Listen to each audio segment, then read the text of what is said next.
My name is Alethea Palmer. I am 24 years old, and on a freezing Tuesday evening in December, my mother decided to read my private diary aloud to a dining room full of Utah high society.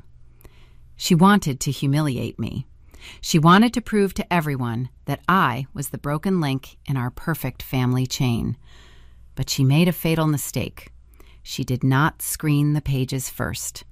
She read through my complaints and my frustrations, drawing laughs from the crowd.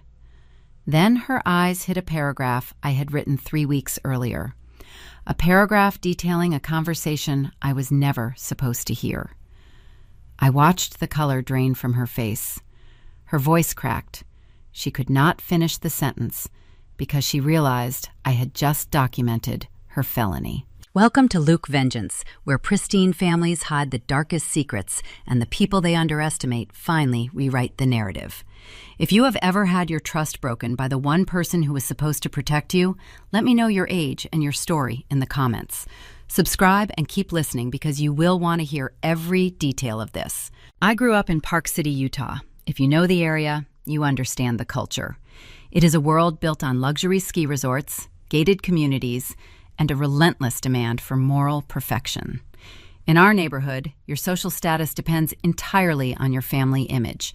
You volunteer at the right charities, you attend the right services, and you never let the public see your flaws. My mother, Brenda Palmer, was the undisputed queen of this ecosystem. She curated our lives like a museum exhibit. My father was mostly absent, hiding in his office or traveling for work just to escape her expectations.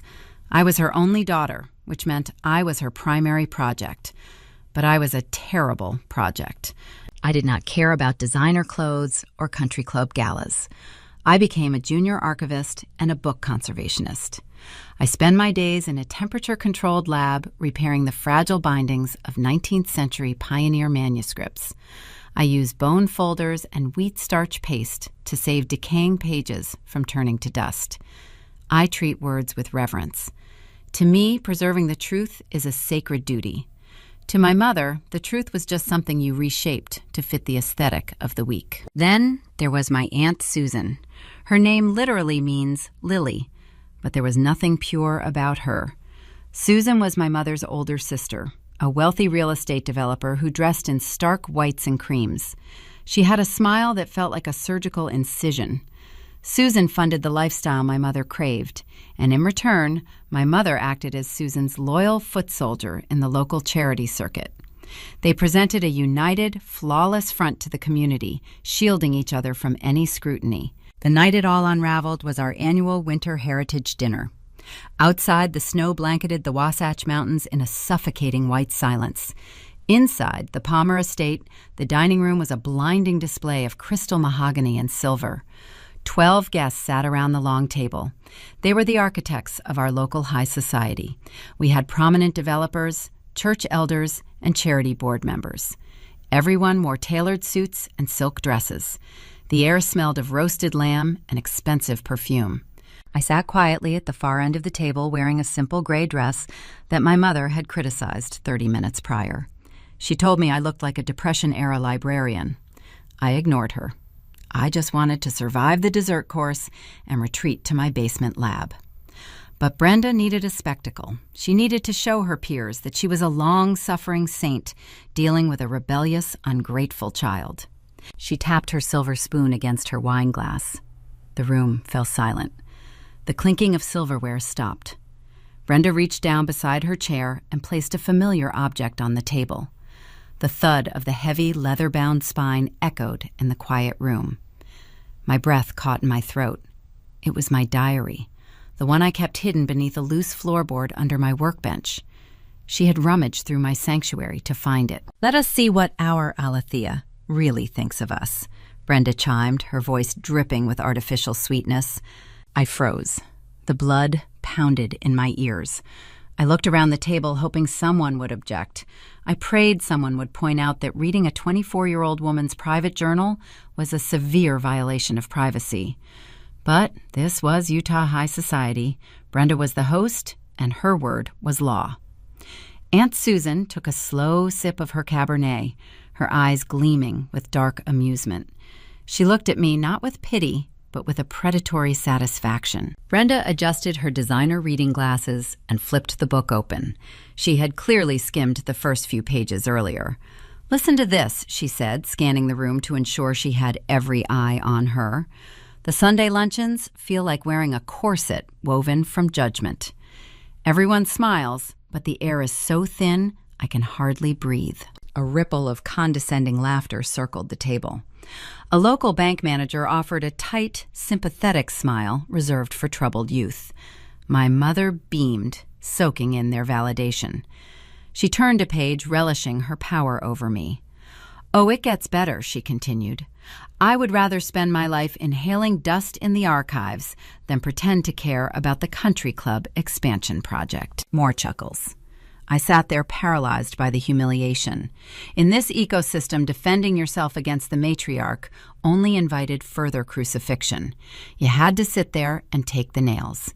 My chest tightened as I watched her flip through the pages, showcasing my innermost thoughts as cheap entertainment. Brenda smirked, her manicured thumb catching the edge of a dog-eared page near the middle of the book. "Let us read this week's entry," she said. "I am sure it is another poetic grievance." She cleared her throat and began reading aloud. Tuesday. The house was empty, or so they thought.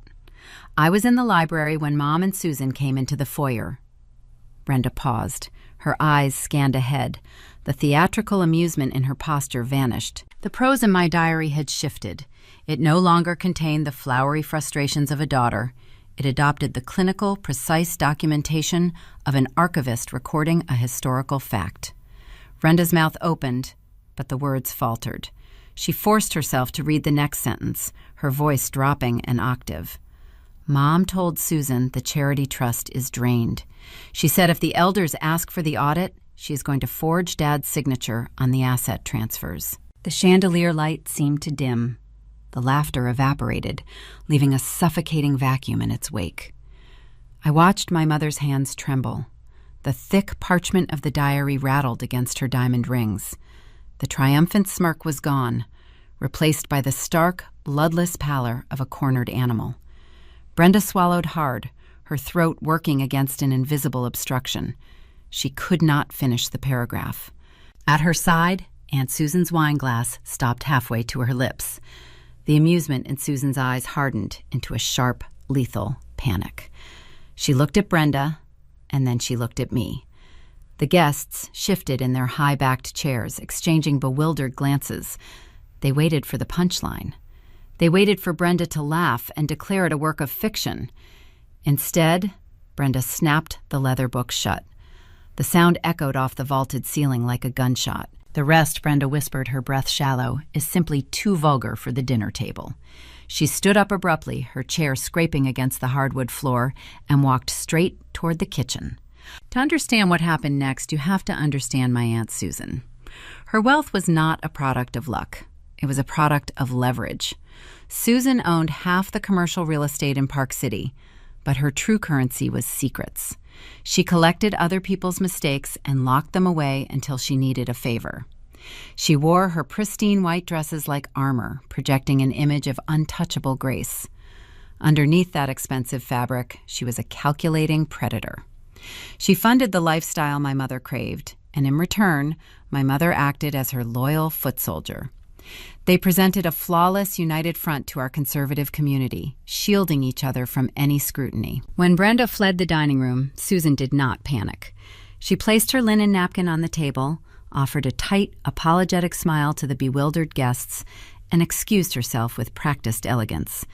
She moved through the hallway with silent, deliberate steps. I waited a few seconds before slipping out of my chair and following them. I moved through the shadows of the corridor, my footsteps muffled by the thick Persian rugs. Our kitchen was a cavernous space of cold white marble and brushed steel. It looked like a surgical theater pretending to be a home. At the far end, a large gas fireplace roared behind a glass screen, providing a cozy aesthetic to an otherwise sterile room. I stopped just outside the doorway, hiding in the darkened pantry alcove. I could see them clearly. Brenda stood leaning against the granite island, gasping for air. Her diamond necklace caught the firelight, trembling with every ragged breath. Susan stood a few feet away, perfectly still. She looked at her younger sister with cold, clinical detachment. "What was in that book, Brenda?" Susan asked, her tone quiet and sharp. Brenda shook her head, clutching my leather diary to her chest like a shield. "Nothing. It was nothing. Just Alethea being dramatic. You know how she is. She writes these terrible fictional stories to get attention. She is unwell, Susan. I need to get her psychiatric help." Susan took a slow step forward. Her heels clicked against the marble floor. "Do not insult my intelligence. You looked like you were about to face a firing squad. What did she write down?" Brenda stepped back, her spine hitting the edge of the counter. "I told you it is just her imagination running wild. She misunderstood a conversation. She took things out of context." "You are lying," Susan stated. Her voice did not raise. It did not need to. The quiet certainty in her words was terrifying. "You have been careless, Brenda. I warned you about this. I told you to keep your ledger secure. If that child documented our financial arrangement, you are going to hand that book to me right now." I stood frozen in the pantry. My heart hammered against my ribs. Susan had just confirmed everything. She was not just a bystander. She was the architect of the embezzlement. The Community Charity Trust was funding her local real estate ventures, and my mother was the willing accomplice, providing the forged signatures to make the transfers look legitimate. Brenda tightened her grip on the diary. Her knuckles turned white. "No, Susan. You do not understand. If anyone sees this, we are both ruined. The church elders will excommunicate us. The authorities will seize the properties." Susan let out a short, hollow laugh. "We are not going to be ruined, Brenda. You are." The air in the kitchen seemed to drop 10 degrees. Brenda stared at her sister, her eyes wide with betrayal. "What are you talking about? We did this together. You told me how to structure the asset transfers." "I gave you financial advice," Susan corrected, smoothing a microscopic wrinkle from her cream skirt. "You are the sole trustee of that charity. Your signature is on the documents. If an audit occurs, I will simply tell the board that I trusted my sister and had no idea you were misappropriating funds. I will express my deepest sorrow. I will donate a generous sum to cover your theft. The community will pity me, and they will crucify you." Brenda let out a choked sob. "You would throw me to the wolves." "I will protect the family name," Susan replied, her gaze unwavering. "Our reputation is the only thing that matters in Utah. You jeopardized it by letting your daughter spy on you. Now give me the diary." I could not stay hidden any longer. The injustice of it all burned hotter than the fireplace. They were standing in a multi-million-dollar kitchen, debating how to cover up a felony while treating my private thoughts as evidence to be destroyed. I stepped out of the shadows and walked into the harsh overhead light. "Neither of you is taking my diary," I said. Both women snapped their heads toward me. Susan narrowed her eyes, her pristine mask slipping for a fraction of a second. Brenda let out a startled gasp, pressing her back harder against the granite island. "Alethea?" Brenda stammered. "Go back to the dining room. This is an adult conversation." I kept my voice steady, refusing to let them see my fear. "The adult conversation ended when you read my personal journal to a room full of strangers. Hand it over, Mom." "You have no right to keep it." Susan looked at me, her expression hardening into a calculating stare. "You are playing a very dangerous game, Alethea. You do not understand the forces you are dealing with. If you breathe a word of your little delusions to anyone, you will find yourself entirely cut off. No inheritance, no support. You will be an outcast in a town that runs on connections." "I do not care about your connections," I countered, taking a step toward Brenda. "Give me the book." Brenda looked frantically between Susan and me. The panic in her eyes reached a boiling point. She was trapped. If she gave the diary to Susan, she surrendered all her leverage. If she gave it to me, she handed over the proof of her crimes. She realized in that agonizing moment that the physical object was the only thing capable of destroying her carefully curated life. I took another step, reaching out my hand. "Give it to me." Brenda let out a sound that was half sob, half scream. She spun around, facing the roaring gas fireplace. "No!" I shouted, lunging forward. But she was too fast. Brenda grabbed the brass handle of the glass screen, yanking it open. The flames danced higher, hungry for oxygen. With a desperate heave, she threw my heavy, leather-bound diary directly into the center of the fire. I hit the marble floor, scraping my knees as I reached for the fireplace. The heat blasted against my face, forcing my eyes shut. I grabbed the heavy iron poker from the stand and jammed it into the flames, trying to hook the leather cover. But the fire was too intense. The blind, tooled leather curled and blackened instantly. The smell of burning paper and melting glue filled the kitchen. The dry archival pages inside caught the flame, flaring up in a bright, blinding yellow flash. I watched the words disappear. I watched months of my thoughts, my fears, and my meticulous documentation turn into gray ash floating up the chimney. I knelt there on the cold floor, the iron poker slipping from my grasp. The physical proof was gone. The only tangible evidence of their corruption was reduced to cinder. Brenda stood over me, her chest heaving. She closed the glass screen, sealing the ashes inside. A twisted, breathless smile crept back onto her face. The panic was gone, replaced by a toxic, triumphant relief. There she whispered, her voice trembling but victorious.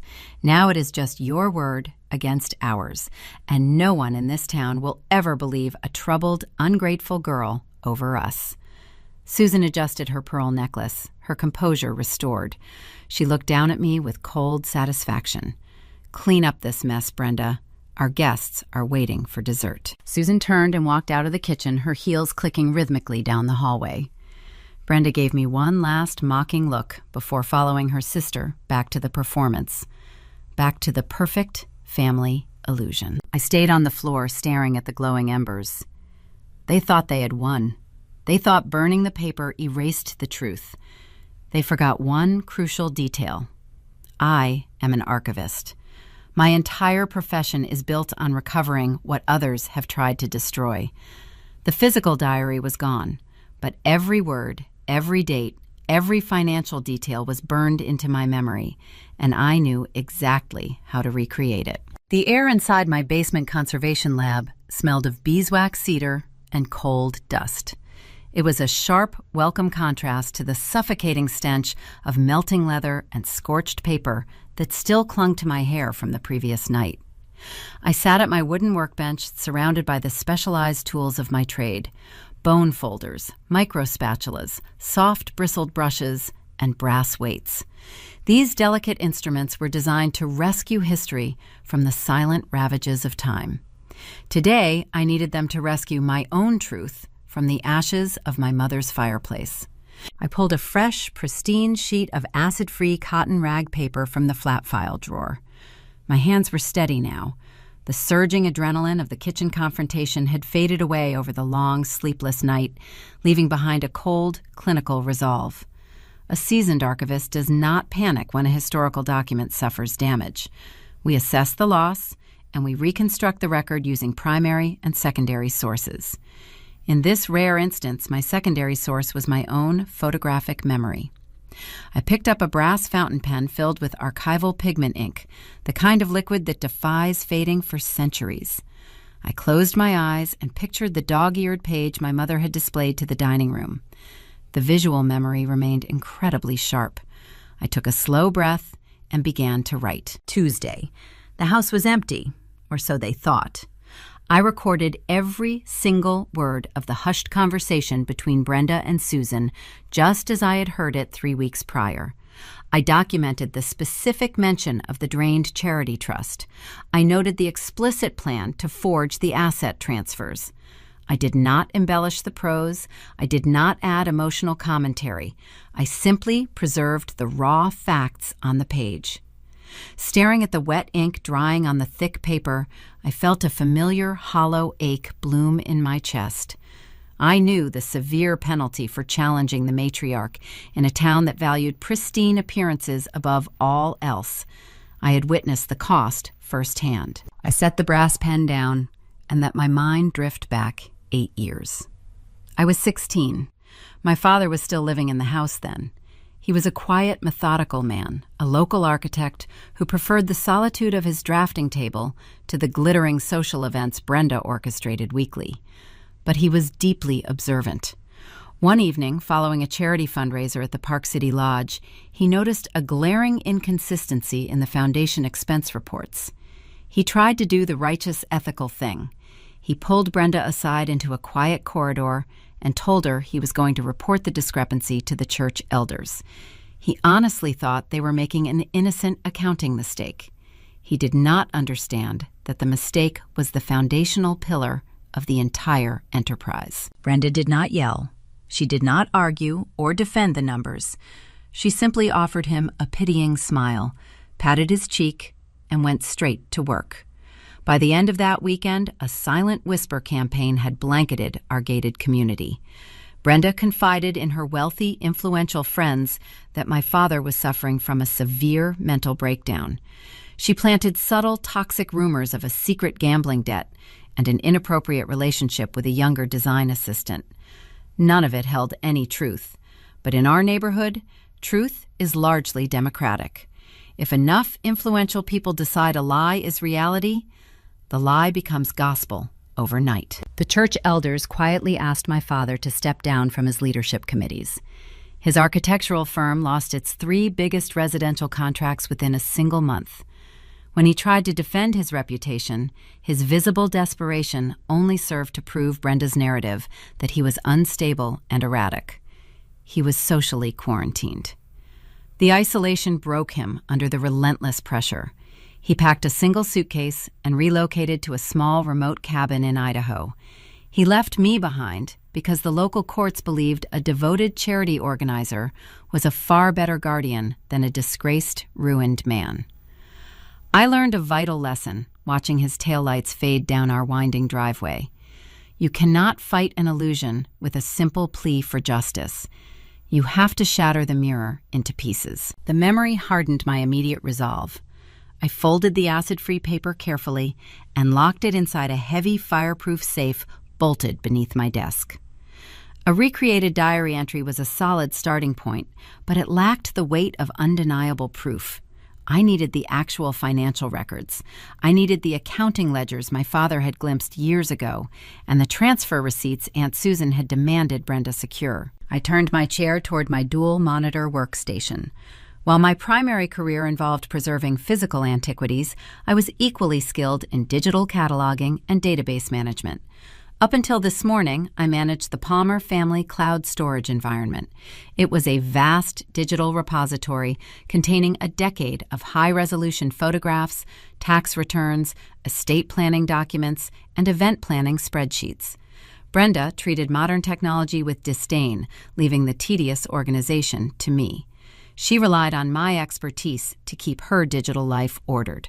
I clicked the shared network drive icon on my desktop. A loading wheel spun for 3 agonizing seconds.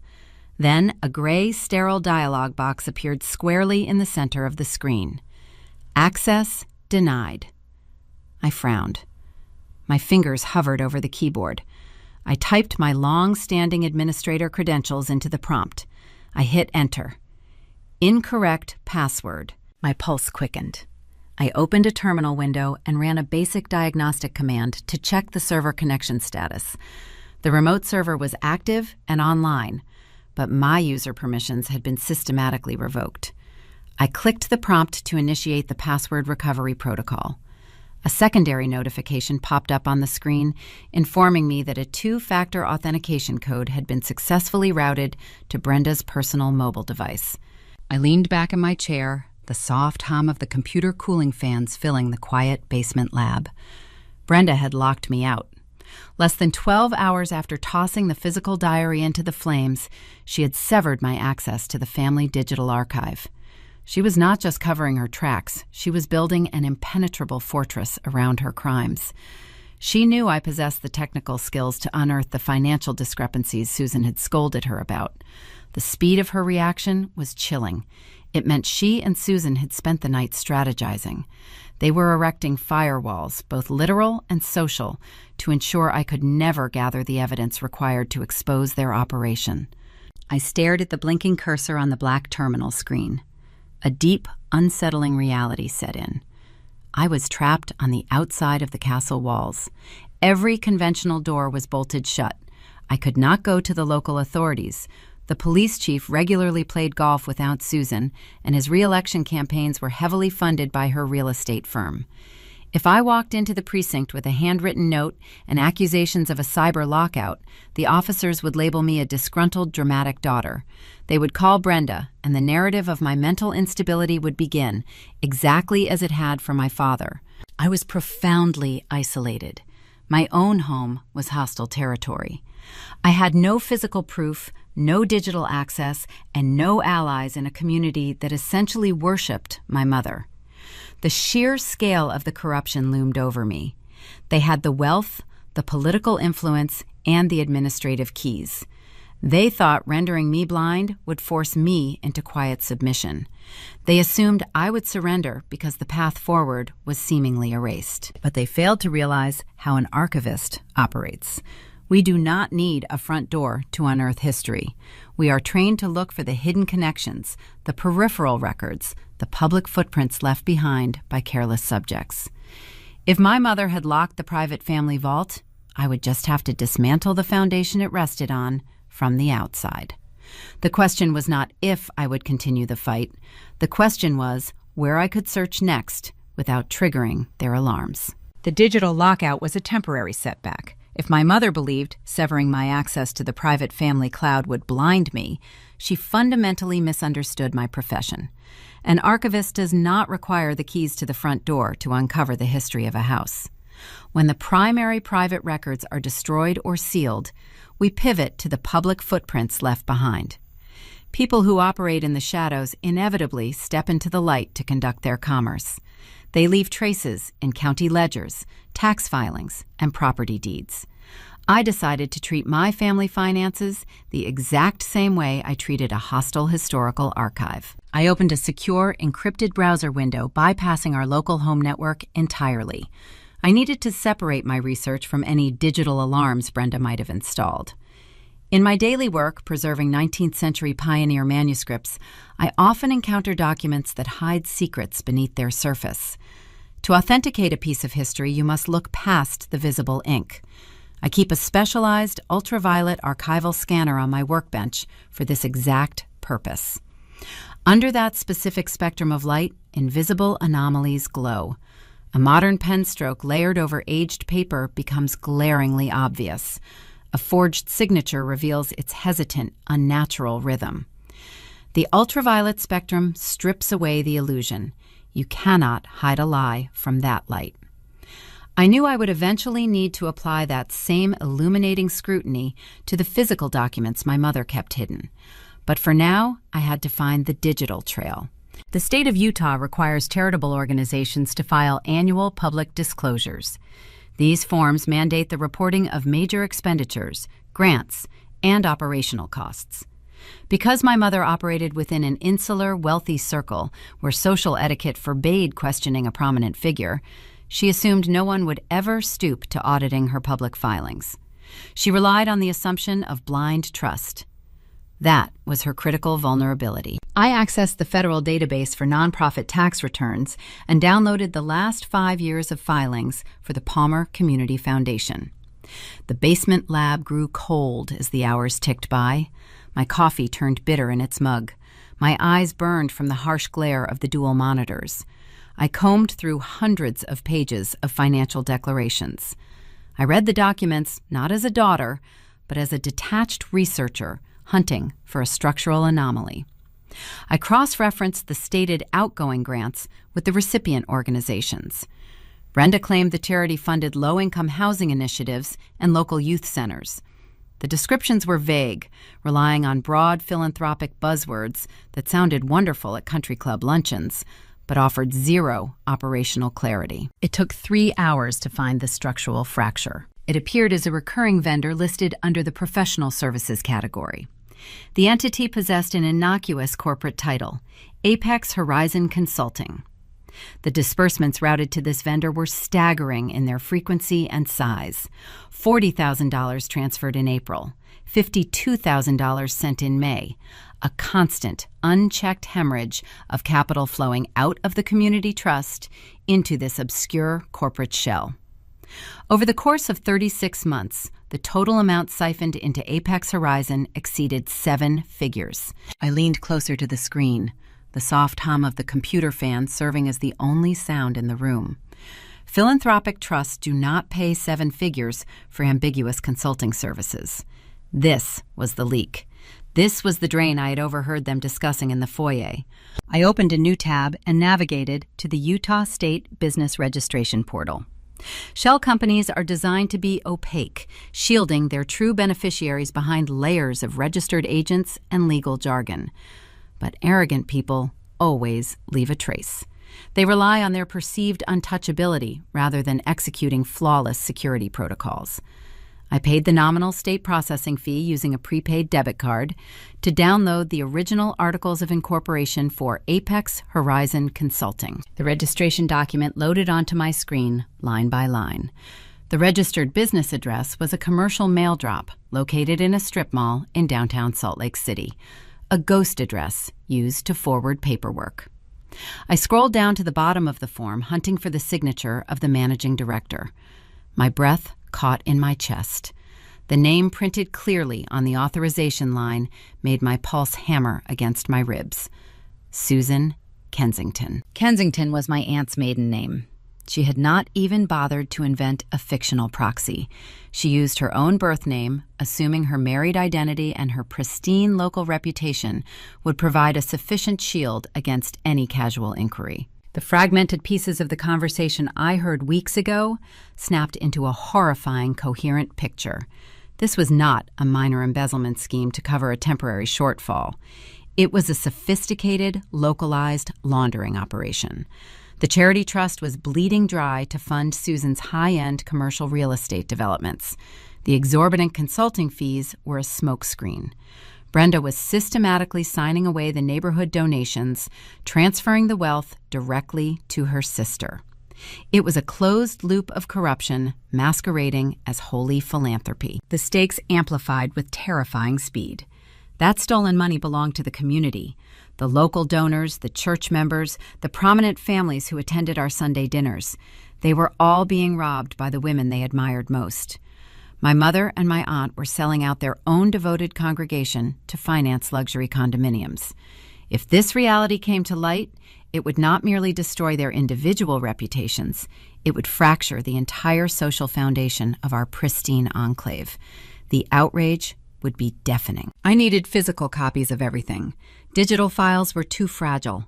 A skilled technician could wipe a server remotely or corrupt a hard drive. I selected the tax returns, the business registration forms, and the transaction logs highlighting the Kensington connection. I routed the entire batch of documents to the heavy-duty laser printer stationed in the far corner of my conservation lab. The machine hummed to life. The mechanical rhythm of the paper feeding through the rollers sounded like a ticking clock counting down to an inevitable detonation. I stood up and walked over to the output tray. The freshly printed sheets were warm to the touch. The stark black toner formed an undeniable record of their greed. Holding the crisp pages felt like holding a loaded weapon. I had the raw data required to dismantle their empire. I possessed the map of their hidden vault. I began collating the pages, aligning the edges perfectly. I reached for my heavy brass stapler to bind the dossier together. I felt a surge of cold triumph. They thought burning my diary would render me powerless. They failed to realize they had merely forced me to locate the original source material. I was no longer an emotional victim reacting to their cruelty. I was an investigator holding the keys to their destruction. Just as the metal staple pierced the thick stack of paper, a sharp, shrill sound shattered the quiet basement. It was my desk phone. I froze. The internal line was ringing. The caller identification display illuminated with the name of my department supervisor. He never called the basement lab. He never contacted me directly unless it was an urgent disciplinary matter. The harsh ringing echoed off the concrete walls, demanding an answer. I stared at the flashing red light, a sudden, heavy dread pooling in my stomach. The triumphant feeling evaporated instantly. I picked up the receiver and his voice delivered a cold, bureaucratic summons, proving that my enemies had already initiated their counterstrike. The voice on the other end of the receiver belonged to Director Caldwell, the head of the Historical Preservation Board. His tone held a stiff, unnatural formality. He ordered me to present myself at his upper-floor office precisely at noon. He offered no context and abruptly severed the connection. I slowly placed the heavy receiver back onto its cradle.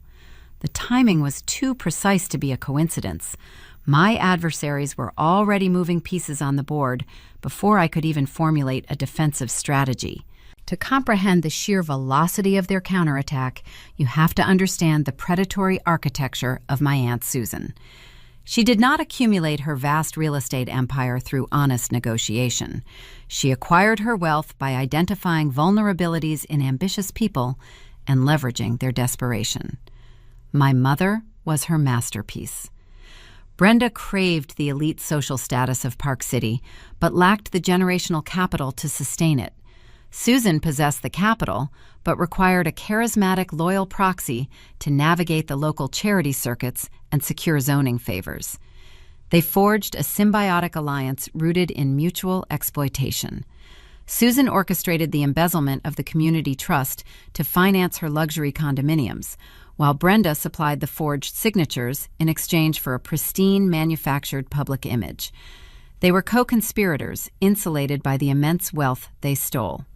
I gathered my printed evidence, sliding the thick stack of financial disclosures into a waterproof messenger bag. I left the basement lab and stepped out into the freezing December morning. The walk to the main administration building spanned 4 city blocks. I needed a moment to steady my racing pulse.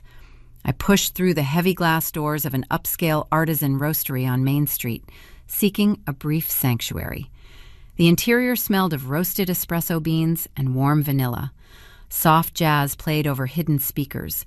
Wealthy patrons in designer ski gear populated the velvet booths. It was the perfect stage for a quiet execution. I spotted her immediately.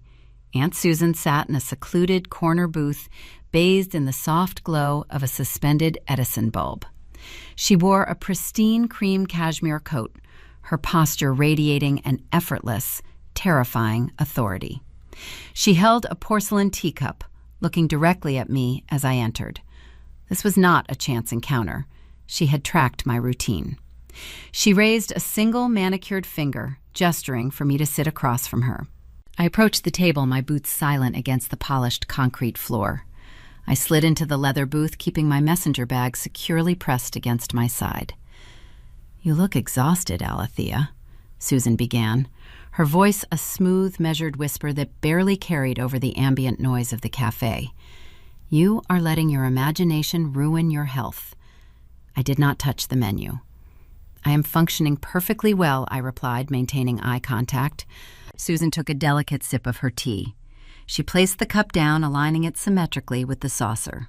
"Let us dispense with the adolescent rebellion," she stated. "You think you have uncovered a grand conspiracy. You believe those public tax records give you leverage. You are severely mistaken. You are holding a match in a room full of gasoline, and you are the only one who is going to burn." She leaned forward, the scent of her expensive floral perfume masking the venom in her words. "If you persist in this crusade, you will not find justice. You will find excommunication. I will ensure every door in Utah slams shut in your face. The church elders will denounce you. Your professional network will evaporate. You will become a pariah, destined to live out your days in the same pathetic disgrace that swallowed your father." Her threat was not an exaggeration. It was a factual statement of her capabilities. In our insular, conservative enclave, Susan held the power to delete a person from society. But she also understood the fundamental rule of negotiation. A threat is always more effective when paired with an escape hatch. She reached into her designer handbag and produced a thick, cream-colored envelope. She slid it across the polished wood table. "Inside that envelope is a contract," Susan explained, her tone softening into a mock maternal cadence. It is a fully funded placement for a prestigious book conservation fellowship at a private institute in Geneva, Switzerland. The housing is secured. The stipend is incredibly generous. Your flight departs in 48 hours. You will leave Park City. You will focus on your fragile little books, and you will never discuss our family finances again. I looked down at the embossed envelope. It represented a gilded cage. It was a luxurious bribe designed to silence me forever. She was offering me my dream career on the condition that I abandon my integrity. A few days ago, the prospect of escaping to Europe might have tempted me.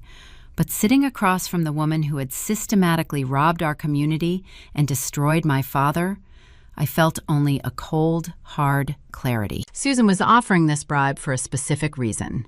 She was afraid. She knew the printed documents in my bag could dismantle her empire. She would never spend money to send me away if she truly believed I was powerless. I pushed the envelope back across the table. The thick paper scraped softly against the wood. "Geneva is beautiful this time of year," I said, keeping my voice entirely devoid of emotion. "But my archival work here is unfinished. I prefer to see this restoration through to the end." Susan stared at the rejected envelope.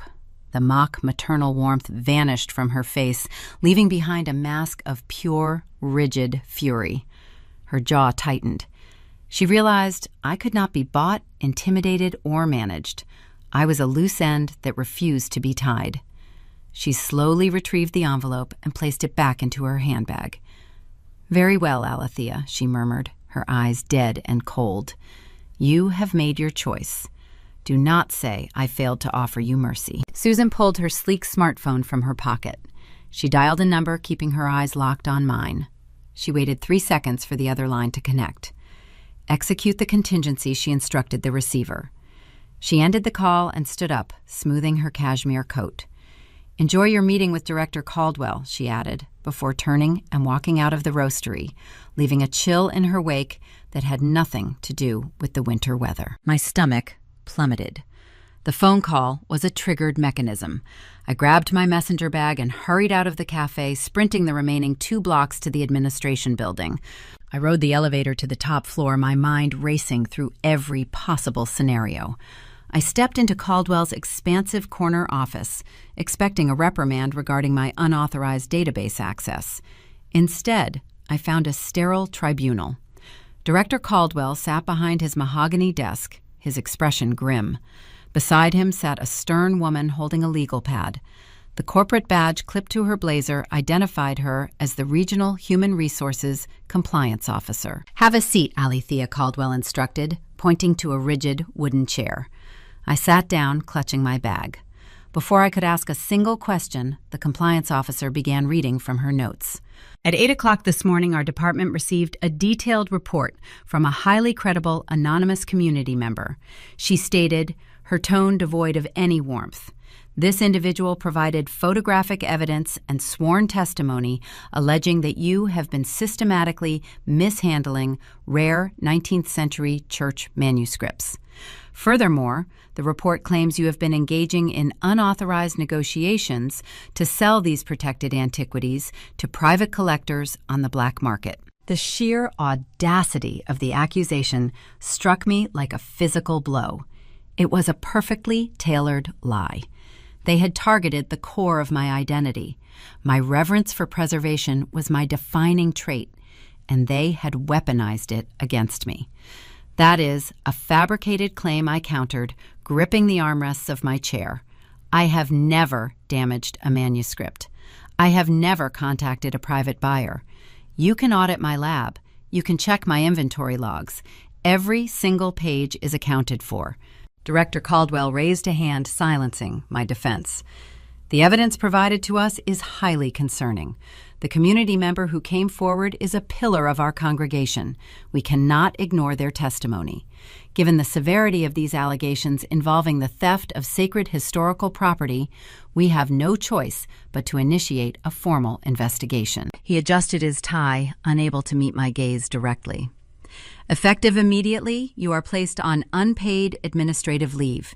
Your access to the conservation lab is revoked. You will surrender your security badge and your keys.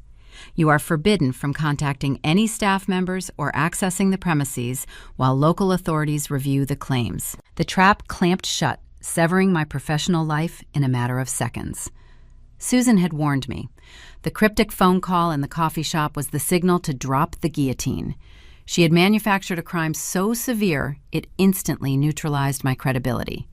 If I tried to present the evidence of their charity fraud now, I would look like a disgraced, bitter employee trying to deflect attention from my own criminal behavior. I unclipped my security badge and placed it on the polished desk.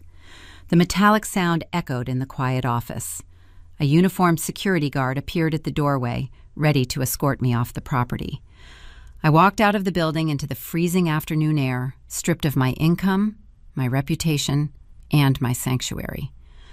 The cost of my rebellion was staggering. I was officially an outcast, and the true war had only just begun. The quiet of my apartment felt heavier than the concrete walls surrounding it. I sat on the edge of my mattress, staring at the banking application on my mobile device. My checking account balance barely covered a single week of groceries. The Preservation Board administration had frozen my pay indefinitely. I was financially paralyzed. The speed of my ruin was breathtaking. Yesterday, I was a respected book conservationist dedicated to protecting history. Today, I was a disgraced outcast, accused of stealing the very antiquities I had sworn to guard. Aunt Susan and my mother had executed their social assassination with surgical precision. They stripped away my income, my credibility, and my purpose. I felt a crushing isolation pressing against my ribs. The community would never question Director Caldwell. They would blindly accept the manufactured narrative that the quiet archivist had finally snapped. A sharp knock at the front entryway shattered the silence. I did not expect any visitors. My few acquaintances had already distanced themselves the moment the suspension became public knowledge. In our Utah enclave, associating with a fallen resident meant risking your own elite standing. I walked across the scuffed hardwood floor and peered through the security peephole. A familiar, pristine figure stood in the dimly lit hallway. It was Brenda. She wore a subdued charcoal wool coat and a mournful expression. She was playing a specific role this afternoon, the tragic, supportive matriarch rushing to the side of her deeply troubled child.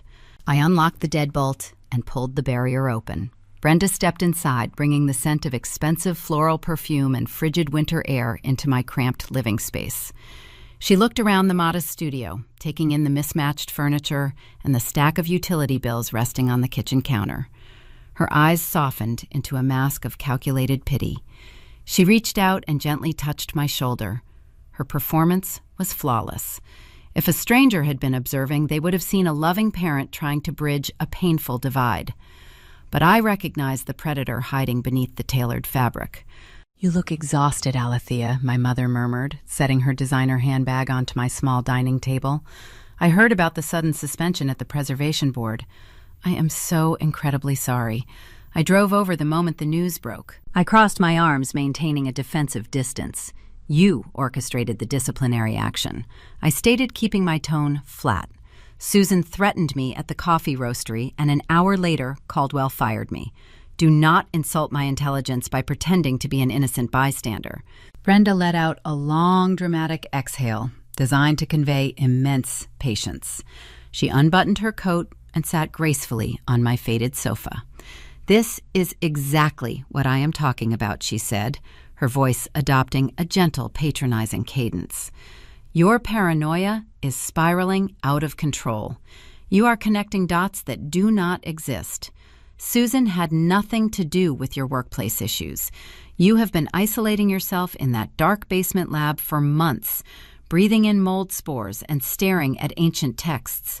The mental strain has fractured your perception of reality."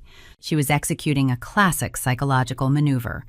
Gaslighting requires a steady, confident delivery, and Brenda was an undisputed master of the craft. She leaned forward, clasping her manicured hands together.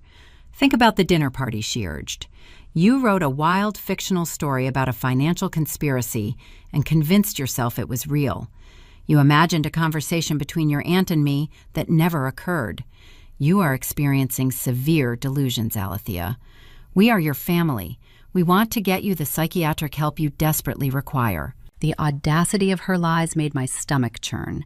She was trying to rewrite my own memories while sitting in the rubble of the career she had just demolished. "I possess the printed tax records," I countered, my voice rising slightly. "I saw the corporate shell registered under the Kensington maiden name. I know about the consulting fees draining the charity trust." Brenda offered a sad, pitying smile. "Those are standard municipal development grants," she responded smoothly.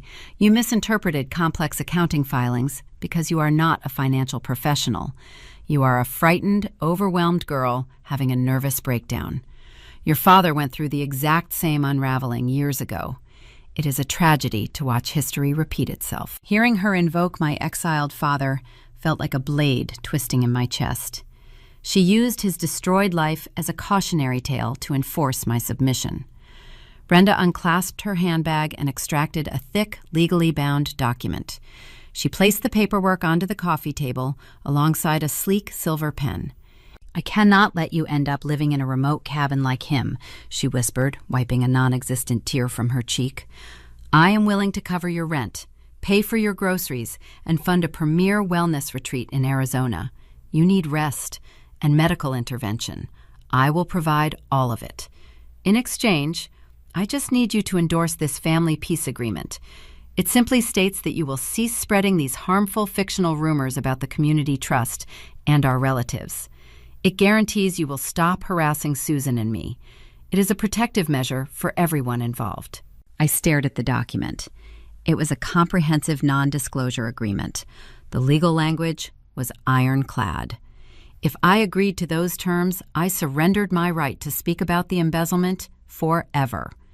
Any future attempt to expose their crimes would result in an immediate lawsuit for breach of contract, guaranteeing my permanent financial ruin. They wanted me muzzled forever. I looked back at Brenda. Her eyes held a subtle predatory gleam, waiting for my collapse. I knew exactly what I had to do. The only way to survive a hunter is to play dead. I let my shoulders slump. I relaxed the rigid tension in my jaw and allowed my eyes to fill with moisture. A single tear spilled over my lashes, tracking a hot path down my cheek.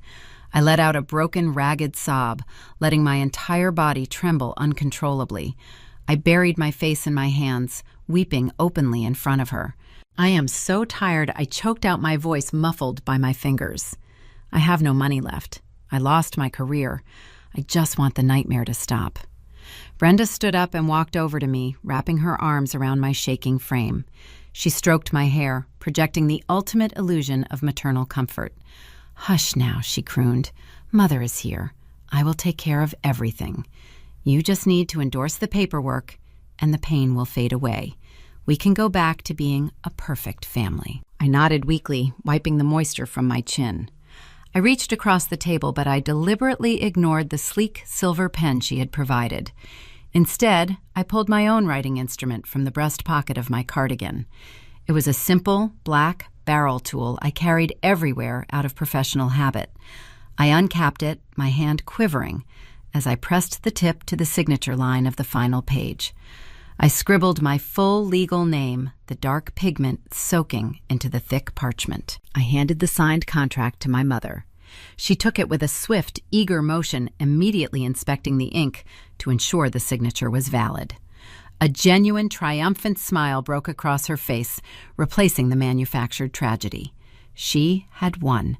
She had successfully crushed the rebellion and secured my silence. "I will arrange the bank transfers for your rent this afternoon," Brenda announced, her voice brisk and efficient. "Pack your bags for the wellness clinic. A private driver will collect you on Friday morning. Rest now, Alethea. You made the right choice." She slipped the non-disclosure agreement into her designer handbag, buttoned her wool coat, and walked out of my apartment. The heavy door clicked shut behind her, locking into place. The instant the latch secured, my weeping ceased. The trembling in my hands vanished entirely. I stood up straight, rolling my shoulders to release the feigned posture of defeat. I walked over to the kitchen sink and splashed cold tap water onto my face, washing away the residual tear stains. I dried my cheeks with a rough towel, staring at my reflection in the small mirror above the faucet. The broken, overwhelmed girl was gone. The calculating archivist remained. Brenda thought she had secured a binding legal victory. She failed to recognize the specific tool I had utilized to sign my surrender. In the meticulous world of book conservation, we frequently need to make temporary structural marks on fragile antique pages. We employ a highly specialized drafting implement known as a thermal friction pen. The specialized gel ink flows dark and solid at room temperature, appearing indistinguishable from a standard ballpoint. However, the chemical composition is uniquely heat sensitive. If you apply a brief burst of elevated temperature, the dark pigment becomes entirely translucent. The ink evaporates, leaving blank paper behind. Tomorrow morning, my mother would undoubtedly file that non-disclosure agreement inside the heavy, fireproof safe in her home office. That particular security box was located directly beside the cast iron radiator in her study. During the brutal Utah winters, the heating system ran continuously, blasting thermal currents directly onto the metal side of the safe. Within 2 days, the ambient heat inside that enclosed steel chamber would rise just enough to trigger the chemical reaction. My signature would vanish into thin air, rendering the entire contract legally void. By faking my psychological collapse, I had achieved something far more valuable than pride.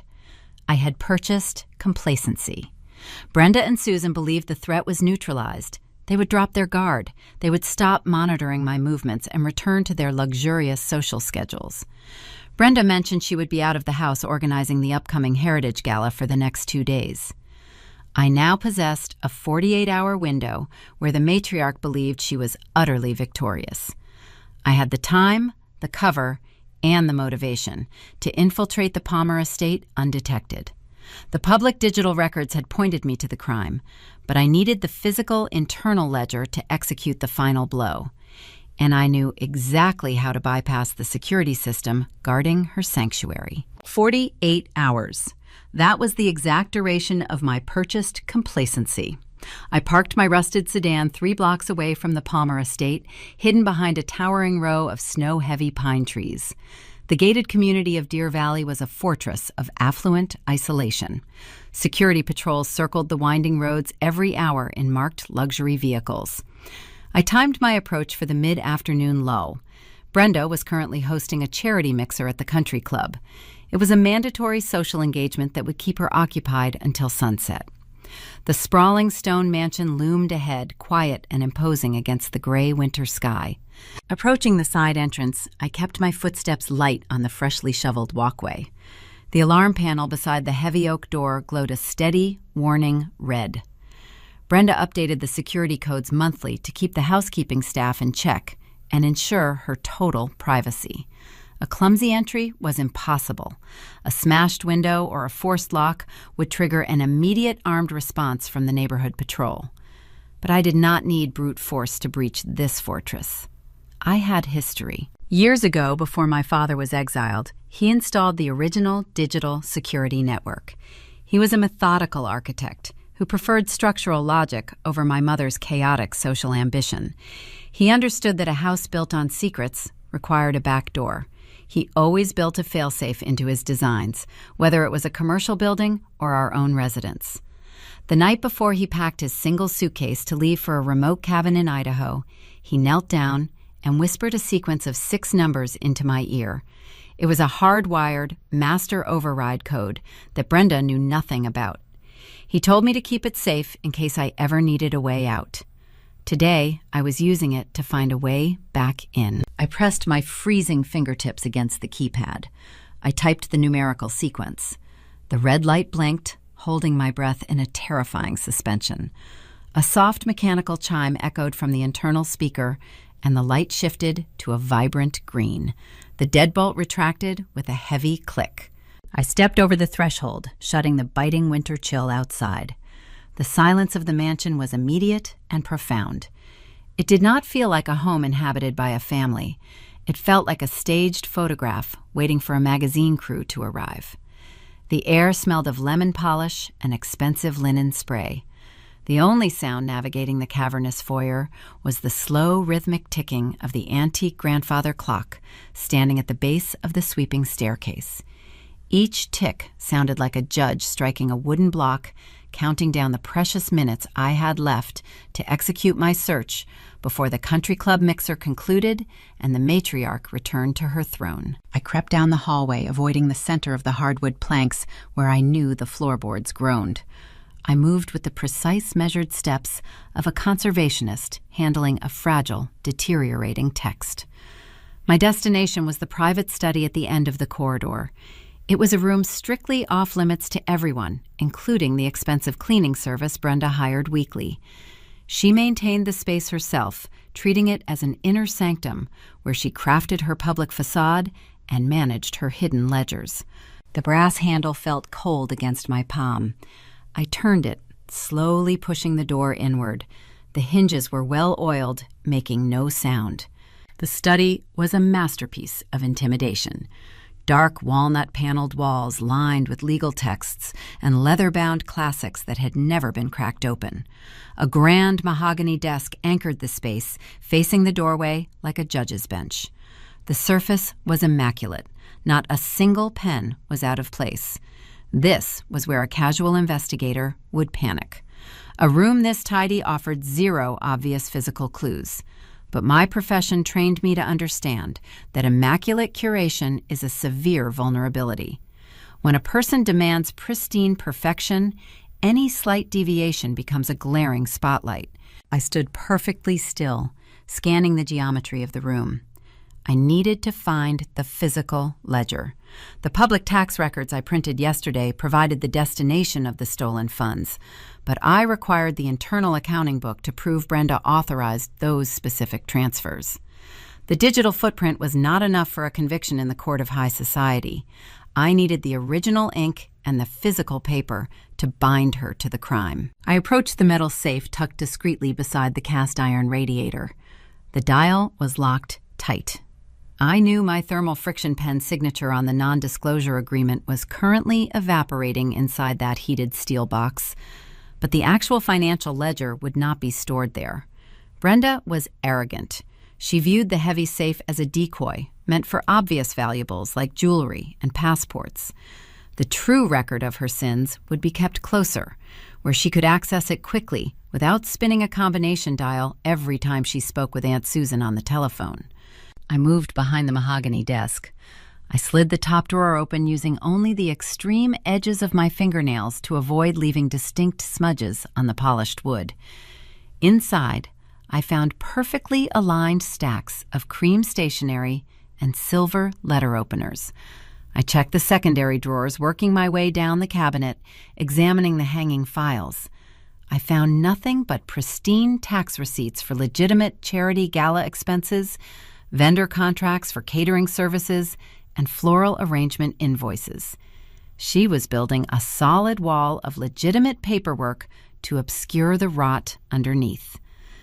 I gently pushed the drawers shut, ensuring they aligned down to the millimeter so she would never suspect they had been opened. Time was slipping away. The grandfather clock in the foyer chimed the quarter hour, the sound echoing down the long hallway. My pulse hammered a frantic rhythm against my throat. I crouched low to the ground, altering my perspective. In the archives, when a critical document is missing, you do not just look at the empty folder. You look at the dust patterns left behind on the shelf. You observe the slight impressions on the surrounding materials. I applied this exact methodology to the study. I inspected the heavy velvet drapes for uneven folds, indicating someone had reached behind the fabric. I checked the alignment of the Persian rug, looking for corners that had been kicked back to hide a floor safe. I examined the baseboards for scuff marks. The room remained sterile and unyielding, a perfect monument to her deception. I stood up, my knees aching from the physical tension. I closed my eyes and tried to inhabit my mother's calculating mind. She was a woman who despised clutter. She hated anything heavy or burdensome, holding a preference for light, elegant objects that conveyed effortless grace. I opened my eyes and scanned the room again, specifically searching for items that contradicted her aesthetic profile. The bookshelves were filled with identical decorative bindings, purchased in bulk for their matching color palette. The walls featured delicate watercolor landscapes of the Utah mountains. My gaze swept across the mahogany desk one more time. Beside the sleek modern laptop and the crystal paperweight sat a large, imposing object. It was a glaring anomaly that did not belong in this curated, delicate space. I took a slow step forward, my breath catching in my chest. I stared at the object, realizing it was the only piece in the entire room that defied my mother's strict rules of interior design. It was cumbersome, aged, and visibly worn. It was an object she frequently complained about having to dust, yet she never relegated it to the library shelves out of sight. It occupied prime real estate on her desk, serving as a constant fixture in her daily routine. The realization hit me like a physical strike. She had hidden the ledger in plain sight, utilizing the ultimate symbol of moral authority as her shield. The true test of my skills was about to begin. The next challenge was accessing what lay hidden inside that object without triggering the invisible traps she had undoubtedly set around it. The heavy, leather-bound book sat perfectly centered on the right corner of the mahogany desk. It was an antique family Bible boasting gold leaf edges and a cracked spine. For years, my mother had complained about its cumbersome nature. She despised how the thick binding collected dust and disrupted the sleek, modern aesthetic of her workspace. Yet she never allowed the housekeeping staff to move it to the library shelves. She insisted it must remain on her desk to project an image of devout piety to any church elder or charity board member who happened to visit the study. Her performative faith was the ultimate camouflage. I approached the desk feeling a cold knot tighten in my stomach. In the archival world, we are trained to handle rare texts with extreme caution, assessing the structural integrity before opening the cover. I leaned close to the gold leaf edges without touching the leather. Something was wrong with the geometry. A genuine 19th century Bible of this size should exhibit a natural page splay, a slight fanning of the paper caused by decades of humidity and handling. These pages were rigid, tightly compressed, like a solid block of wood. I pulled a pair of thin, white cotton gloves from my pocket, a habit ingrained from years in the conservation lab. I slid them onto my hands, ensuring I would leave no latent fingerprints behind. I reached out and gently lifted the heavy front cover. The first few pages were authentic, containing ancestral family trees and faded handwritten birth records. I turned them carefully. But as my gloved fingers lifted the book of Genesis, the illusion shattered. The remaining hundreds of pages had been glued together and expertly hollowed out, creating a deep rectangular cavity hidden within the holy text. Resting inside this concealed compartment was a sleek black notebook. This was the true gospel of the Palmer household. I lifted the black notebook from its hiding place. It was deceptively light. I placed it onto the desk and opened the cover. The pages were filled with my mother's distinct, elegant handwriting. It was a masterpiece of illicit accounting. Every column documented the systematic bleeding of the community trust. I pulled my mobile device from my pocket and opened a specialized, secure scanning application. This software was designed for digitizing fragile historical records, capturing high-resolution images without the need for a damaging camera flash. I held the phone steady above the notebook, breathing in a slow, controlled rhythm to keep my hands from shaking. I needed irrefutable proof. Click. The first page digitized. It showed the initial transfer of $20,000 routed to the Apex Horizon Shell Company. I turned the page. Click. Another entry detailing a $35,000 disbursement categorized under fictitious legal consulting fees. Beside each numerical entry, Brenda had attached physical bank transaction slips. I zoomed the lens to focus on the signature lines at the bottom of those slips. My father had been exiled to Idaho years ago, yet his name was signed across every single document, serving as the required secondary authorization for the charity trust. I activated the ultraviolet filter built into the scanning software. On the screen, the blue spectrum light illuminated the ink strokes of my father's signature. The lines glowed with a hesitant, jagged rhythm, revealing where Brenda had paused to trace the curves of his handwriting. It was a textbook forgery. She was stealing the community donations and framing a ruined man, just in case an audit ever surfaced. The sheer scope of the conspiracy washed over me. This was no longer a simple domestic dispute over a burned diary. This was a multi-million-dollar wire fraud operation, orchestrated under the guise of religious philanthropy. I scanned page after page, the digital shutter clicking in silent, rapid succession. I captured the dates, the amounts, the routing numbers, and the forged authorizations. I compiled an ironclad dossier of their greed. My phone processed the heavy data files, encrypting them into a secure cloud vault separated from the Palmer network. The tension in my chest began to loosen, replaced by a potent, surging adrenaline. I had the map. I possessed the undeniable forensic evidence required to dismantle their pristine empire and clear my name. I closed the black notebook, returning it precisely to its rectangular cavity within the hollowed-out Bible. I folded the authentic front pages back over the compartment, smoothing the edges to ensure the illusion remained flawless. I closed the heavy leather cover, checking the alignment against the edge of the mahogany desk. It looked untouched. I pulled off my cotton gloves, tucking them back into my pocket. A profound sense of victory swelled inside me. I turned toward the study door, preparing to walk out of the fortress undetected. A harsh, mechanical sound shattered the quiet mansion. It was the heavy grind of the wrought iron security gates opening at the end of the long driveway. My blood ran cold. The grandfather clock in the foyer indicated it was barely 2 p.m. The country club charity mixer was scheduled to last until sunset. Brenda was not supposed to be home for another 3 hours. I rushed to the heavy velvet drapes, pulling the fabric back just a fraction of an inch to peer through the window glass. A sleek, silver luxury sedan was rolling up the paved driveway, crushing the fresh snow beneath its tires.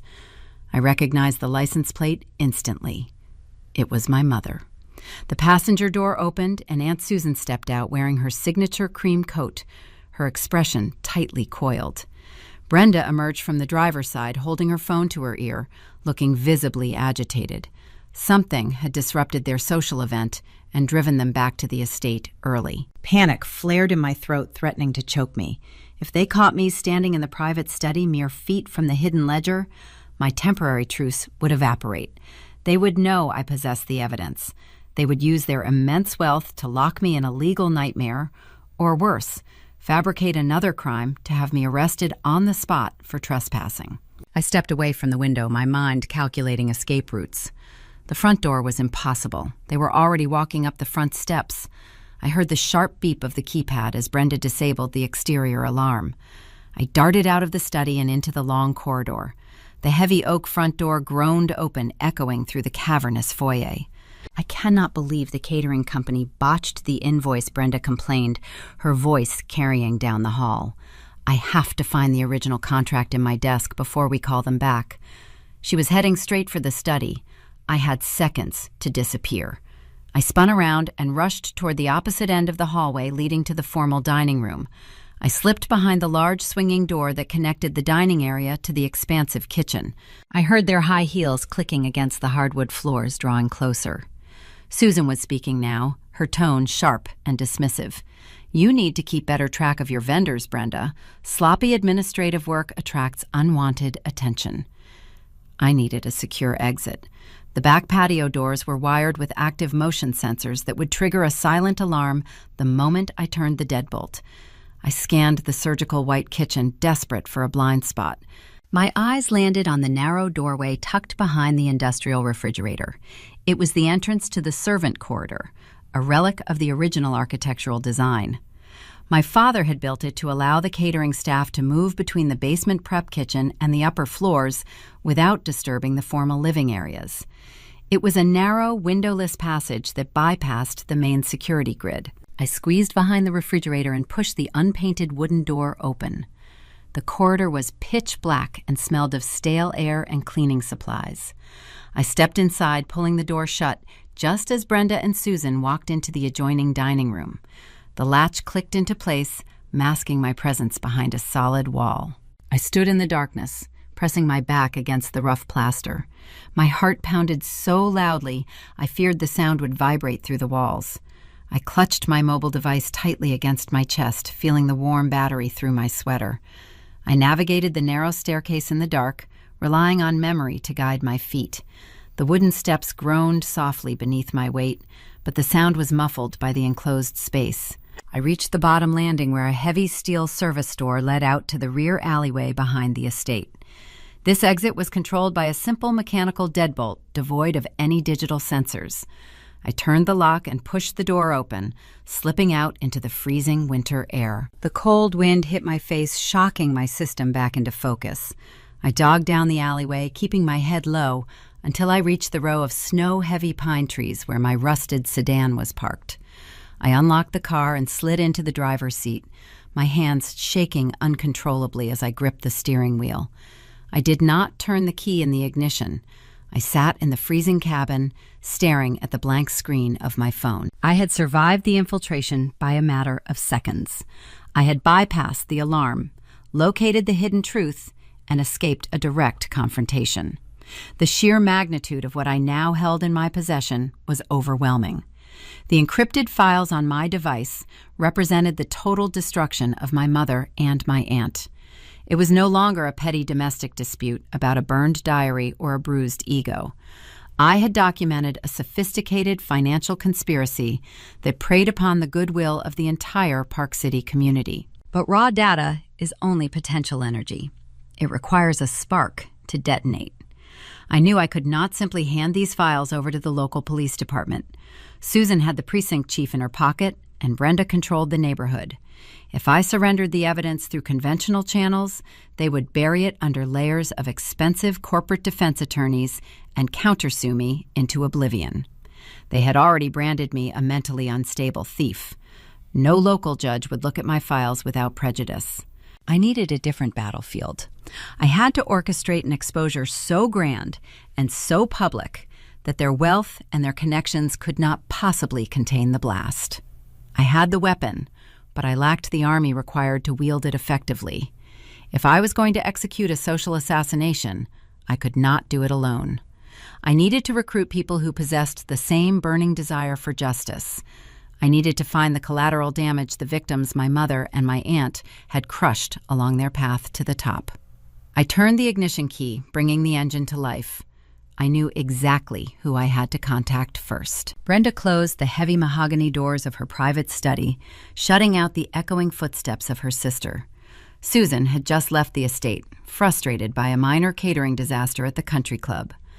Brenda needed a moment of silence to recalibrate her nerves. She walked toward her grand desk, intending to locate the original vendor contract to resolve the dispute. But as she approached the leather executive chair, her pristine facade cracked. The heavy brass casters of the chair were resting exactly half an inch outside their designated indentations on the Persian rug. To an ordinary person, a shifted chair means nothing. To a woman constructing a life built entirely on deception, a minor spatial anomaly is a blaring siren. Brenda stopped breathing.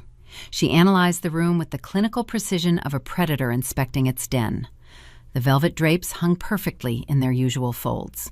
The drawers aligned seamlessly with the wooden framing. She looked at the antique family Bible resting on the corner of the desk. The gold leaf edges appeared undisturbed. Yet a cold, prickling sensation crawled up her spine. Someone had occupied her sanctuary. She dismissed the housekeeping staff immediately. They knew the severe penalties for entering this room, and they feared her temper too much to test her boundaries. Could it be her daughter? Brenda scoffed at the thought. She had personally witnessed Alethea weeping on a faded sofa just yesterday, signing a surrender document with trembling hands. The broken archivist was busy packing for an Arizona wellness clinic, defeated and penniless. It was impossible for Alethea to bypass the exterior security grid without triggering an armed response.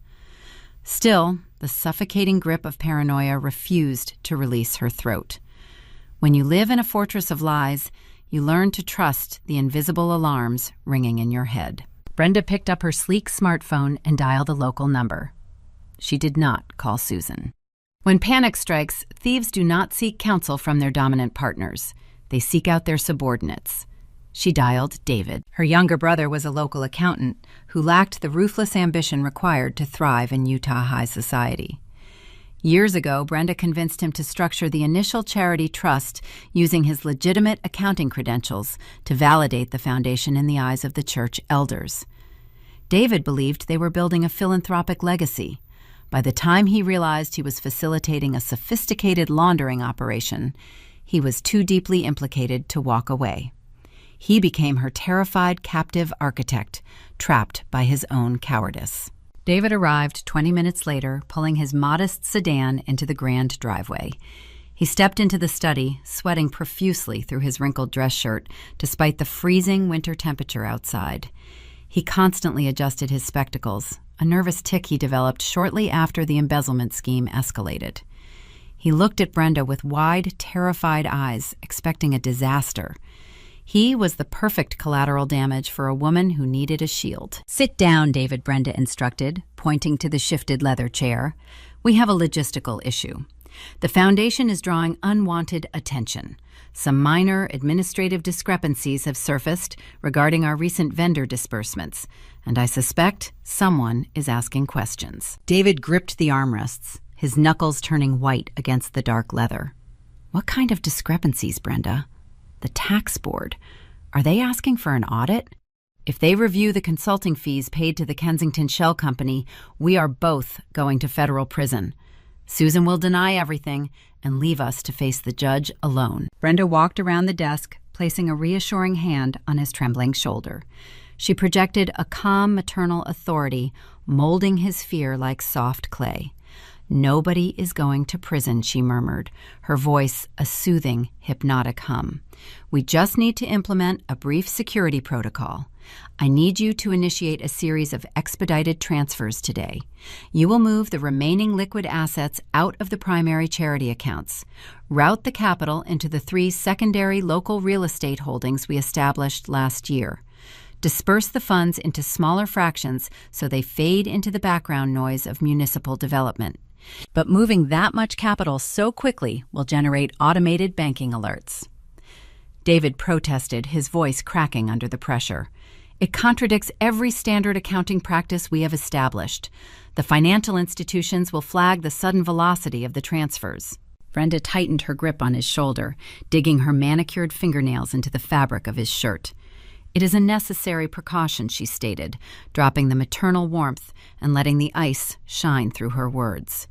"Do you want to explain to your wife why the authorities are freezing your bank accounts and taking your home? Do as I say.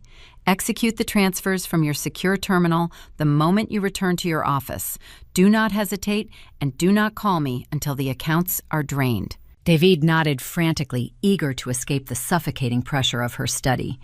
He stood up and scurried out of the room, leaving Brenda alone once more. She waited until she heard his vehicle speed down the driveway. Then she turned her attention back to the antique Bible on her desk. She pulled on a pair of silk gloves and opened the heavy leather cover. She bypassed the authentic ancestral pages and exposed the hollowed cavity. The black notebook rested exactly where she had left it. She let out a slow breath. Her paranoia had been unwarranted. The physical ledger was secure. But Brenda was a woman who never relied on a single layer of security. She lifted the black notebook out of the cavity, placing it carefully on the blotter. Then she pressed her thumb against a hidden latch mechanism built into the wooden frame of the hollowed section. A false bottom popped open, revealing a hidden secondary compartment. Resting inside this deeper vault was a pristine red ledger. She pulled the red book into the light and opened the cover. An outside observer might assume that thieves honor their alliances, but Brenda operated on pure, unadulterated self-preservation. The black notebook documented her guilt. The red ledger was her salvation. She had spent the last 3 years meticulously fabricating a parallel accounting reality inside these pages.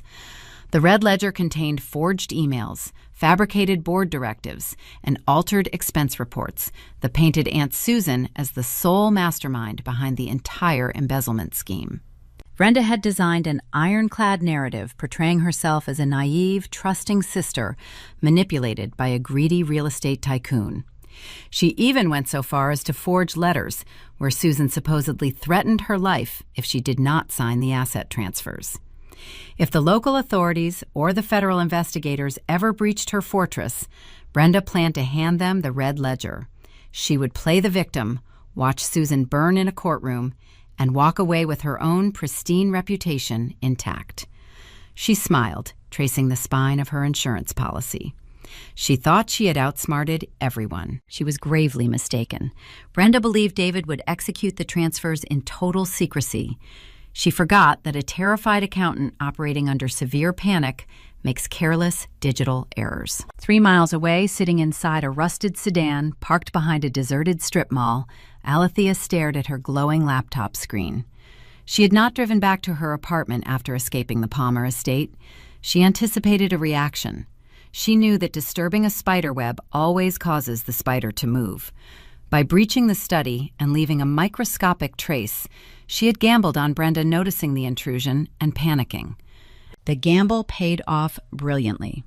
Alethea had spent the morning writing a custom tracking script linking the public charity outflow records to the municipal banking notification system. Because she previously managed the digital infrastructure for the foundation, her administrative backdoor still allowed her to monitor the destination accounts in read-only mode. The screen suddenly pinged with a harsh, bright notification. Her monitor populated with real-time banking alerts. David was routing the remaining charity funds through localized municipal banks just as Brenda ordered. But he was moving the capital so fast, he bypassed standard encryption protocols. He was leaving a blazing digital footprint across the local financial network. Alethea watched the numbers cascade down her monitor. She recorded every destination account, every timestamp, and every routing number. Brenda thought she was securing her stolen wealth by moving it into the shadows. Instead, she was handing her daughter a live map of the entire laundering operation. The digital trail connected the charity directly to the real estate holdings controlled by Aunt Susan. The trap was armed, and the predators were stepping directly into the center of the snare. Alethea closed her laptop, the glow fading from her face. The digital hunt was over. It was time to recruit the soldiers for the final execution. Aunt Susan did not become a real estate titan by ignoring the details. While my mother operated on emotion and panic, Susan operated on cold, hard data. On Wednesday morning, Susan sat in her glass-walled corporate office overlooking downtown Salt Lake City. She received an automated notification from her primary holding company. The alert indicated a sudden, chaotic influx of capital originating from the local municipal banks. She opened her financial dashboard and stared at the erratic transfer patterns. David was moving the charity funds exactly as Brenda had instructed, but he was executing the routing with the grace of a frightened child. Susan understood the situation immediately. Brenda had detected a threat and reacted without consulting her partner. This lack of discipline infuriated Susan. A panicked accomplice is the greatest liability in any criminal enterprise. She knew my mother lacked the strategic fortitude to handle a genuine crisis. If Brenda was ordering emergency asset transfers, it meant she believed the fortress had been breached. Susan realized she had to seize total control of the narrative before her sister inadvertently destroyed their entire operation. She needed to neutralize the threat permanently. And she knew exactly who the threat was. My mobile device vibrated against the dashboard of my rusted sedan. I was still parked behind the strip mall, reviewing the digital footprints David had left behind. The screen displayed a brief text message from my aunt. It was an invitation disguised as a royal summons. She requested my presence at the Park City Country Club for a late luncheon. It was not a request I could decline. If I wanted to understand the depth of her counterattack, I had to meet her on the battlefield of her choosing. I drove up the winding canyon road toward the club. The facility was a sprawling monument to exclusive privilege, featuring manicured winter landscapes and valet parking. I walked through the grand mahogany doors, stepping into a dining room overflowing with affluent patrons.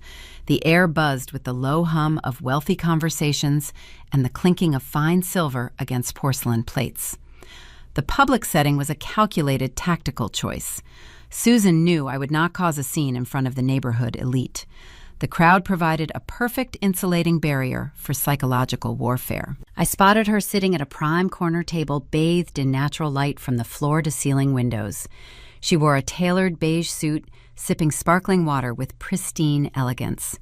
She looked like a woman without a single care in the world. I approached the table and took the seat opposite her, keeping my posture rigid and defensive. "You are looking slightly less fragile today, Alethea," she remarked, offering a thin, razor-sharp smile. "Perhaps the suspension from your archival duties has provided some much-needed rest." I ignored the bait. "Why am I here, Susan?" I asked, keeping my voice barely above a whisper. She did not answer immediately. She motioned for a passing waiter, ordered a delicate seasonal salad, and waited until the server disappeared back into the kitchen. Then she reached down beside her chair and retrieved a thick manila folder. She placed it onto the crisp white tablecloth and slid it smoothly across the table until it rested right in front of me. "Open it," she instructed, her tone adopting the casual authority of a corporate executive directing a subordinate. I stared at the unmarked cardboard cover. A heavy sense of dread coiled in my stomach. I lifted the flap and examined the contents. My breath hitched. Inside the folder was a meticulously fabricated dossier detailing my supposed criminal activities. It contained forged inventory logs from the Historical Preservation Board, indicating a long history of missing antiquities. It held printed emails originating from a dummy account bearing my name, negotiating the sale of sacred texts to anonymous private collectors. I turned the page, and my blood ran cold. The final document was a high-resolution photograph. It depicted a rare 19th century pioneer manuscript resting on the kitchen counter inside my own apartment.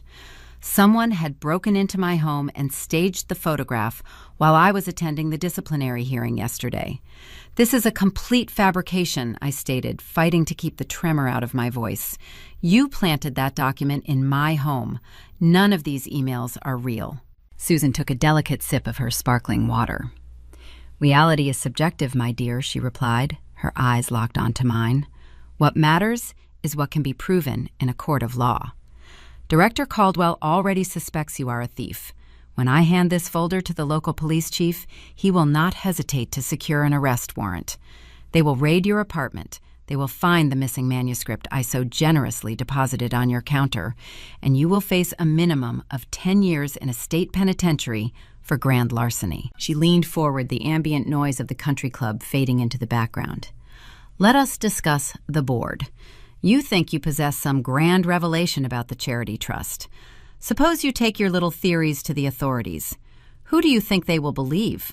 A disgraced, unemployed archivist facing felony theft charges? Or two prominent pillars of the community with unlimited resources?" I stared at her, feeling the crushing weight of the American justice system pressing down upon my shoulders. She was laying out a brutally realistic scenario. If I initiated a conventional legal war, I would be fighting on a terrain she owned completely. "If you attempt to expose us," Susan continued, her voice a low, lethal hum, "I will deploy my defense attorneys. We will tie up the embezzlement accusations in litigation for a decade. We will bury the prosecutors in endless discovery motions and procedural delays. But your criminal trial will proceed swiftly. You will be sitting in a concrete cell while I am attending charity galas. You will lose everything, and your mother will simply play the role of the devastated parent mourning her corrupted daughter." I looked down at the fabricated emails. The meticulous nature of the forgery was astonishing. She had anticipated my every move and constructed an ironclad trap. She was offering me a stark, binary choice. I could remain silent and retain my freedom, or I could speak the truth and spend the best years of my life behind bars. "You are a monster," I whispered the words, tasting like ash in my mouth. "I am a pragmatist," she corrected, slicing a piece of lettuce with elegant precision. "I protect my investments. Now you will leave this club. You will return to your apartment. You will pack your bags, and you will accept the fellowship in Geneva. If you ever contact a municipal authority or speak a word of this to anyone, I will make sure you are locked away and forgotten." The silence stretched between us, thick and suffocating. The wealthy patrons around us continued their lunches entirely oblivious to the execution taking place in their midst. I looked at the smug satisfaction radiating from my aunt. She believed her wealth and her connections rendered her invincible. She thought she had effectively checkmated me using the legal system as her personal weapon. And in that specific moment, I realized she was absolutely right. I could not win a legal war against Susan Kensington. The courts, the police, the attorneys, they all operated within a structure she funded and manipulated. If I played by the rules of the justice system, I would be crushed under the weight of her capital. I closed the manila folder and pushed it back across the table. I understand the situation perfectly, I said, my voice steady and devoid of the fear she expected to hear. Susan smiled a genuine expression of triumphant relief. Good, she murmured. I knew you possessed some basic intelligence beneath that rebellious exterior. Have a safe flight to Europe. I stood up from the table, leaving the fabricated dossier resting near her water glass. I did not say goodbye. I turned and walked through the crowded dining room, my boots striking the hardwood floor with a renewed, determined rhythm. I pushed through the heavy mahogany doors, stepping out into the freezing mountain air. Susan thought her blackmail folder was a masterstroke. She assumed leveraging the police would force my surrender, but her threat merely illuminated a crucial tactical truth. She had proven that the conventional authorities were useless to me. I could not rely on a badge or a gavel to deliver justice. To defeat a monster created by high society, you must use the only weapon that society truly fears: public reputation. I realized I had to bypass the legal system entirely. I needed to orchestrate an exposure so massive, so undeniable, and so devastatingly public that no amount of money or legal maneuvering could save them. I had to strip away their polished facades in front of the exact people they spent their entire lives trying to impress. I reached my rusted car and unlocked the door. I had the digital maps of their laundering operation. I had the high-resolution scans of the forged signatures from the hidden ledger. But raw data required a platform. I needed a stage to project their crimes, and I needed allies who possessed the same burning desire to see them fall. I started the engine, the heater blasting cold air against my face. I knew I had to build a coalition of the wronged, and my first recruit was a man who had already lost everything to my mother's ambition. The drive down the canyon road from the country club felt fundamentally different than the drive up. The paralyzing fear that had gripped my chest for days was gone, replaced by a cold, mechanical focus. Aunt Susan thought she had sealed all the exits, locking me inside a burning room. She failed to realize that when you trap a trained archivist with the truth, we do not panic. We start building a battering ram. I needed an army. A local police detective would look at my encrypted files and see a complicated, wealthy family dispute. But a victim would look at those exact same files and see their own stolen dignity. I bypassed my apartment and navigated away from the pristine gated communities, heading toward the working-class neighborhoods located on the outskirts of Salt Lake City. My first destination was a modest, vinyl-sided townhouse. The front lawn was covered in gray slush, offering a stark contrast to the heated, immaculate driveways of Deer Valley. I walked up the cracked concrete path and knocked on the peeling front door. A man in his late 50s answered, wearing a faded flannel shirt and a tired, defeated expression. This was Thomas. 3 years ago, he was a successful local entrepreneur and a newly appointed member of the community charity board. He made the fatal error of taking his fiduciary duties seriously. During a quarterly review, Thomas noticed a vague inconsistency regarding the professional consulting fees flowing out of the trust. He simply asked my mother for an itemized receipt. Within 2 weeks, his commercial supply business lost every single municipal contract. Whispers of unpaid taxes and inferior materials circulated through the country club. The rumors choked his revenue stream, forcing him into early retirement and quiet disgrace. Brenda had executed him socially just for asking a valid question. He stared at me through the screen door, his eyes narrowing with deep suspicion. "Why are you here, Alethea?" he asked, his tone flat and defensive. "Your mother has done enough to my family." I did not offer a polite apology. I pulled a thick stack of printed financial disclosures from my waterproof messenger bag and held them up against the mesh screen. "I found the receipts, Thomas," I replied, my voice steady. "I found the shell company she used to drain the trust. I know exactly how she broke you." He hesitated, his defensive posture fracturing just a fraction. He unlocked the screen door and stepped aside, gesturing for me to enter his cramped living area. I spread the documents across his scratched coffee table. I walked him through the forensic timeline, connecting the fraudulent consulting fees directly to the real estate entity registered under my aunt's maiden name. I watched the realization wash over his face. The heavy burden of public shame he had carried for 3 years dissolved, melting into a potent, righteous fury. He traced his finger over the transaction logs, his jaw tightening. "They took my livelihood to fund their luxury developments," he whispered, staring at the numbers. "What do you want from me? I need a stage," I told him. "I need someone who knows the internal hierarchy of the charity board to help me bypass their event security. We are going to expose them, but we cannot use the legal system. They own the local judges. We have to execute them in the court of public opinion." Thomas slowly nodded, a dangerous spark returning to his tired eyes. "Count me in," he said. My next target was an individual whose professional credibility had been hijacked to legitimize the theft. I drove to a small independent shipping and printing storefront located in a busy strip mall near the highway. A brass bell chimed as I pushed the glass door open. Standing behind the counter, organizing a stack of cardboard boxes, was Evelyn. She was a licensed notary public who used to handle the official paperwork for the neighborhood elite.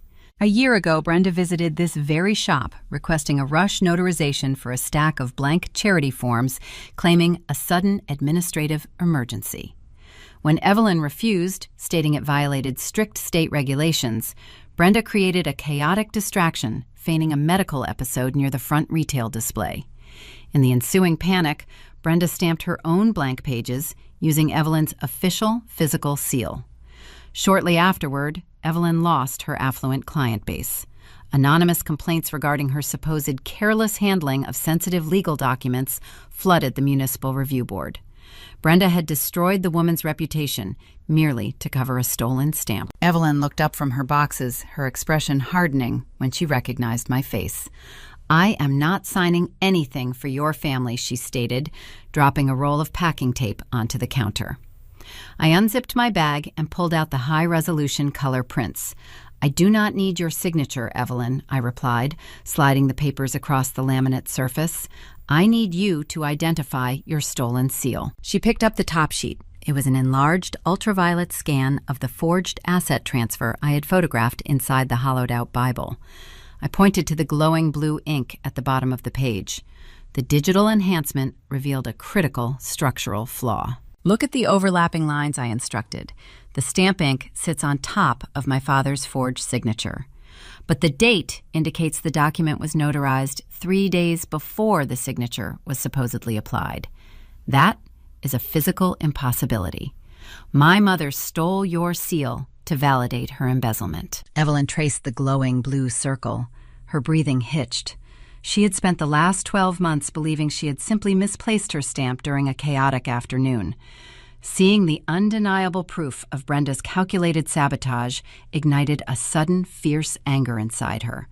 The woman had nearly lost her state license because of that staged distraction. "I will testify to the municipal board," Evelyn declared, her voice shaking with rage. "I will tell them the seal was stolen." "The municipal board reports to my aunt," I reminded her gently. "We are not filing a grievance. We are burning their facade to the ground. Will you stand with us?"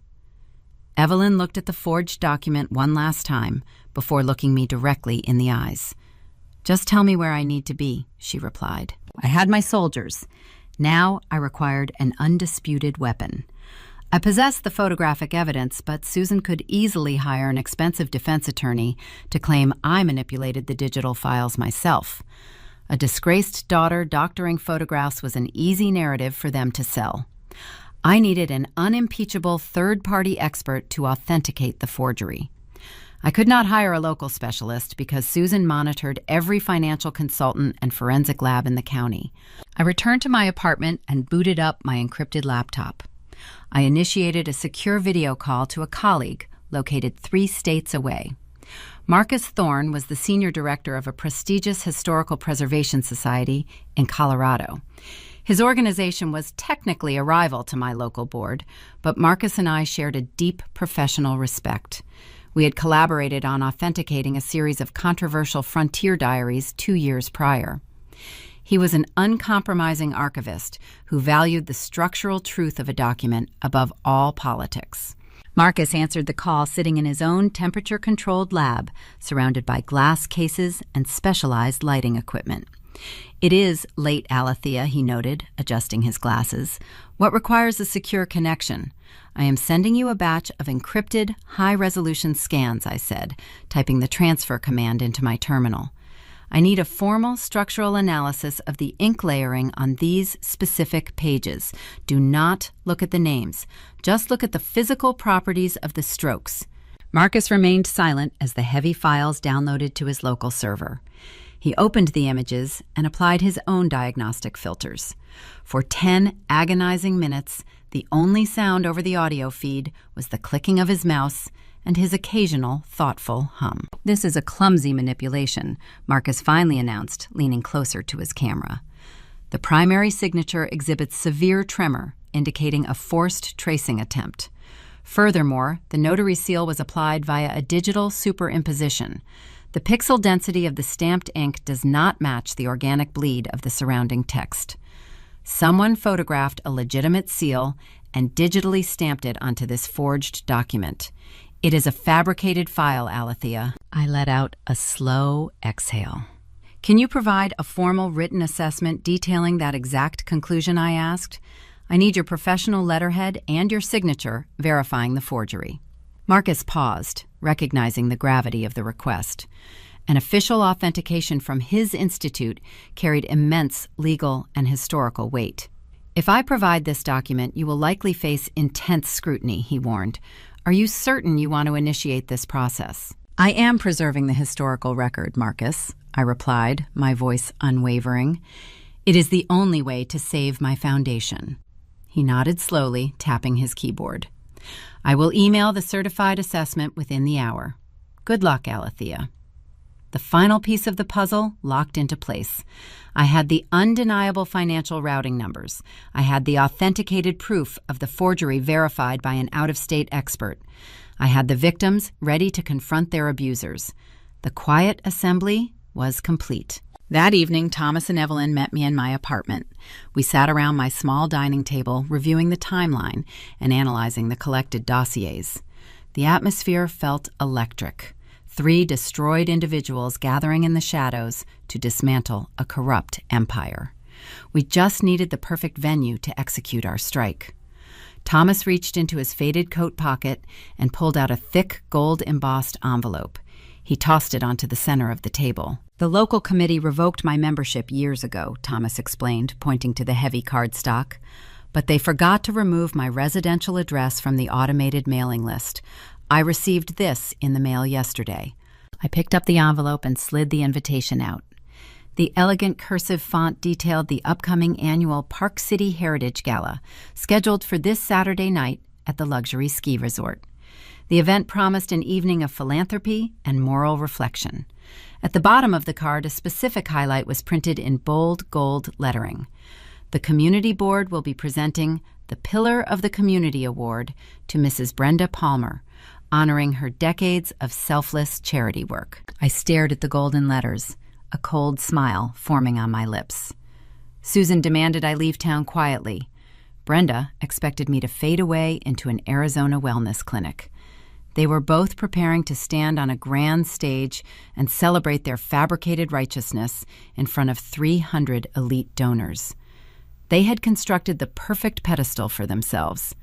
They had no idea I was about to turn their glorious coronation into a public execution. "The stage is set," I told my allies, tapping the invitation against the table. Now we just have to figure out how to hijack the audio-visual booth without triggering the resort's security team. The grand ballroom of the luxury ski resort transformed into a monument of immense wealth and rigid social hierarchy. Brenda Palmer glided across the imported marble floor, wearing a custom-tailored midnight blue evening gown. Around her neck rested a heavy necklace of flawless diamonds purchased through a complex series of blind transactions funded entirely by the community trust. She felt untouchable. The air hummed with the quiet, dignified chatter of 300 elite donors, municipal politicians, and powerful church elders. This was the absolute pinnacle of Utah high society, and Brenda stood squarely at its epicenter. She believed she had successfully neutralized every potential threat to her kingdom. She believed her daughter was packing a suitcase for a desolate wellness clinic far away in the desert. She believed the hidden physical ledger remained safely tucked inside the hollowed-out antique text resting on her mahogany desk. The wealthy attendees raised their crystal champagne flutes, offering deferential nods as she walked past their silk-draped tables. They saw a pious, devoted matriarch who sacrificed her own comfort to elevate their pristine neighborhood. They did not see the profound rot hiding beneath the shimmering fabric of her expensive dress. The venue featured towering ice sculptures carved to resemble soaring mountain eagles, reflecting the brilliant light of the heavy chandeliers suspended overhead. Waiters in crisp white tuxedos circulated silently, carrying polished silver trays loaded with imported caviar and rare vintage wine. Brenda absorbed the luxury, letting the adulation wash over her like a warm, validating tide. This was her rightful reward. She had orchestrated the intricate flow of municipal capital, navigating the dangerous waters of localized politics, and she felt she deserved every single drop of this opulence. She viewed the stolen charity money not as a crime, but as a necessary administrative tax for maintaining the flawless aesthetic of their gated enclave. As Brenda approached the reserved seating area near the main stage, a slight visual disturbance caught her sharp eye. Standing near the rear exit doors, mostly hidden behind a towering floral arrangement, was her younger brother. David looked entirely out of place in the grand hall. While the other men in the room projected casual, effortless authority, David projected raw, unfiltered terror. He wore a rented tuxedo that fit poorly, bunching awkwardly around his shoulders. He held a highball glass filled with straight amber liquor, gripping the crystal so tightly his knuckles appeared drained of blood. A thick sheen of nervous perspiration coated his forehead, catching the ambient light of the chandeliers. Brenda felt a sudden flare of intense irritation. David was the fragile link in her polished chain. She excused herself from a conversation with a prominent local judge and moved toward the shadows with rapid, graceful steps. She cornered her brother behind the floral display, keeping her voice low and threatening. She demanded to know why he was consuming heavy alcohol before the primary speeches began. David stammered, taking a clumsy step backward. He refused to meet her gaze directly, looking instead at the exit doors, as if contemplating a sudden sprint into the freezing night. He mumbled something unintelligible about the rapid banking transfers, making him physically nauseous. He whispered that the digital routing felt exposed and dangerous. Brenda issued a sharp, quiet reprimand, commanding him to wash his face and maintain his composure. She reminded him that any display of weakness would invite the exact scrutiny they needed to avoid. She patted his cheek, a gesture devoid of any genuine affection, and turned away. Seeking the reassuring presence of her dominant partner, Brenda scanned the crowded room, locating Aunt Susan, seated at the designated head table. Susan wore a spectacular silk gown the color of fresh snowfall. But as Brenda caught her sister crossing her legs, the expected feeling of mutual triumph failed to materialize. Susan was not smiling. She rested her chin on her folded hands, watching Brenda with a gaze so cold and calculating it made the ambient temperature of the room feel like a freezer. Susan possessed the instincts of a seasoned predator. She knew Brenda had panicked earlier in the week and ordered those erratic, localized banking transfers without consulting her. The chaotic movement of the capital indicated a severe lack of discipline, and Susan despised nothing more than a sloppy accomplice. Brenda maintained her confident posture, offering a brief, subtle nod from across the ballroom. Susan did not return the gesture. Instead, the real estate tycoon slowly tilted her head, dissecting Brenda with undeniable suspicion. Brenda felt a knot tighten in her stomach. She took deep comfort in the knowledge that she held the fabricated red ledger locked away in her secret compartment. If Susan decided to sever their alliance, Brenda was fully prepared to hand her sister over to the state authorities. There was no loyalty remaining between them, only a tense, precarious standoff, masked by flawless diamonds and expensive champagne. Brenda smoothed the fabric of her midnight blue gown, forcing her attention back to the evening itinerary. The schedule required a specific family tableau. She needed Alethea to sit quietly at the reserved table, projecting the image of a troubled young woman bravely facing her mental health challenges under the loving guidance of a saintly mother. Brenda scanned the faces near the front of the stage, expecting to see her daughter, wearing the subdued, conservative dress they had selected together. The chair remained empty. The crisp white napkin sat untouched on the pristine tablecloth. Brenda frowned, checking her diamond-encrusted wristwatch. The initial cocktail hour was concluding.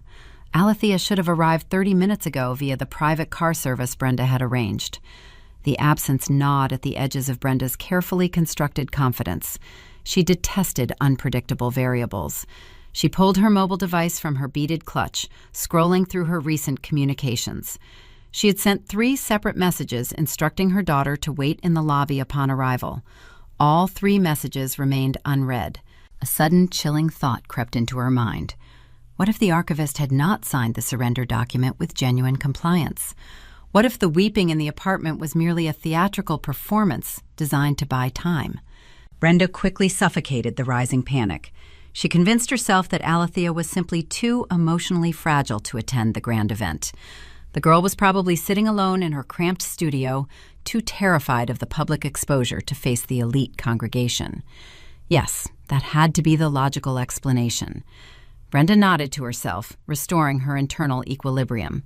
She would simply inform the crowd that her daughter was resting, preparing for an intensive medical program. The affluent donors would offer their profound sympathies, elevating Brenda's status even further. The narrative would remain perfectly intact. The grand ballroom lights dimmed slightly, signaling the transition into the formal awards ceremony. A hush fell over the 300 guests as they took their assigned seats. The Master of Ceremonies, a retired municipal judge known for his booming theatrical voice, stepped up to the polished wooden podium. He tapped the microphone, sending a low, reverberating thump through the expensive sound system. "Ladies and gentlemen," the speaker announced, his voice echoing across the silent room. "Tonight we gather to honor a woman who embodies the very best of our cherished community. A woman who has dedicated her life, her resources, and her unwavering moral compass to uplifting those in need." Brenda stood near the edge of the stage, waiting for her cue to ascend the carpeted stairs. Her heart swelled with immense pride. This was the exact moment she had visualized for a decade, the ultimate validation of her superiority. She prepared her modest, gracious smile, ready to accept the heavy glass trophy and the applause of her peers. Just as the Master of Ceremonies took a breath to announce her name, the mobile device inside her beaded clutch vibrated with a sharp, distinct buzz. Brenda normally ignored all communications during public events, but the sudden vibration against her palm felt strangely urgent. She discreetly unclasped the small purse and slid the phone out, keeping the screen angled downward to avoid casting a glow on her face. She expected a panicked update from David or a demanding inquiry from the car service driver reporting a delay. Instead, the screen displayed a single text message originating from an unknown, unlisted number. The text contained no images, no demands, and no complex threats. It consisted of only 5 simple words. "The archives are open." Brenda stared at the glowing letters, her entire body freezing into rigid, absolute stillness. The breath stalled in her lungs. The immense ballroom around her seemed to fade into a distant, muted blur. The pristine illusion of her victory shattered, leaving only a cold, terrifying reality standing in its place. The grand ballroom of the luxury ski resort was a symphony of wealth and curated perfection. But to Aunt Susan, it had suddenly transformed into a fragile house of cards waiting for a stiff breeze. Susan Kensington did not accumulate half the commercial real estate in Park City by ignoring the subtle shifts in her environment. While the rest of the ballroom focused their attention on the retired judge stepping up to the wooden podium, Susan kept her eyes locked on her sister. She watched Brenda standing near the edge of the stage, waiting for her glorious introduction. She saw Brenda pull the mobile device from her beaded purse. She witnessed the exact moment the color drained from Brenda's face, leaving the matriarch looking like a pale, frozen statue. A seasoned predator recognizes when a trap is springing shut. The erratic banking transfers orchestrated by David earlier that day had already placed Susan on high alert. Seeing Brenda paralyzed by a simple text message confirmed her darkest suspicion. The perimeter was breached. The threat was not safely tucked away in a desert wellness clinic, packing bags in tearful defeat. The threat was inside the building. Susan did not hesitate. She placed her linen napkin on the table and stood up. She navigated the crowded floor with silent, purposeful steps, avoiding the bright spotlights illuminating the center of the room. She knew the layout of the luxury resort intimately, having financed the recent renovation of its south wing. If an uninvited guest intended to disrupt the ceremony, they would never attempt to enter through the grand lobby. The front doors were heavily guarded by private security personnel loyal to the Kensington payroll. An intruder seeking the element of surprise would utilize the service corridors located near the catering kitchens. Susan slipped through a discreet side door and entered the dimly lit cloakroom.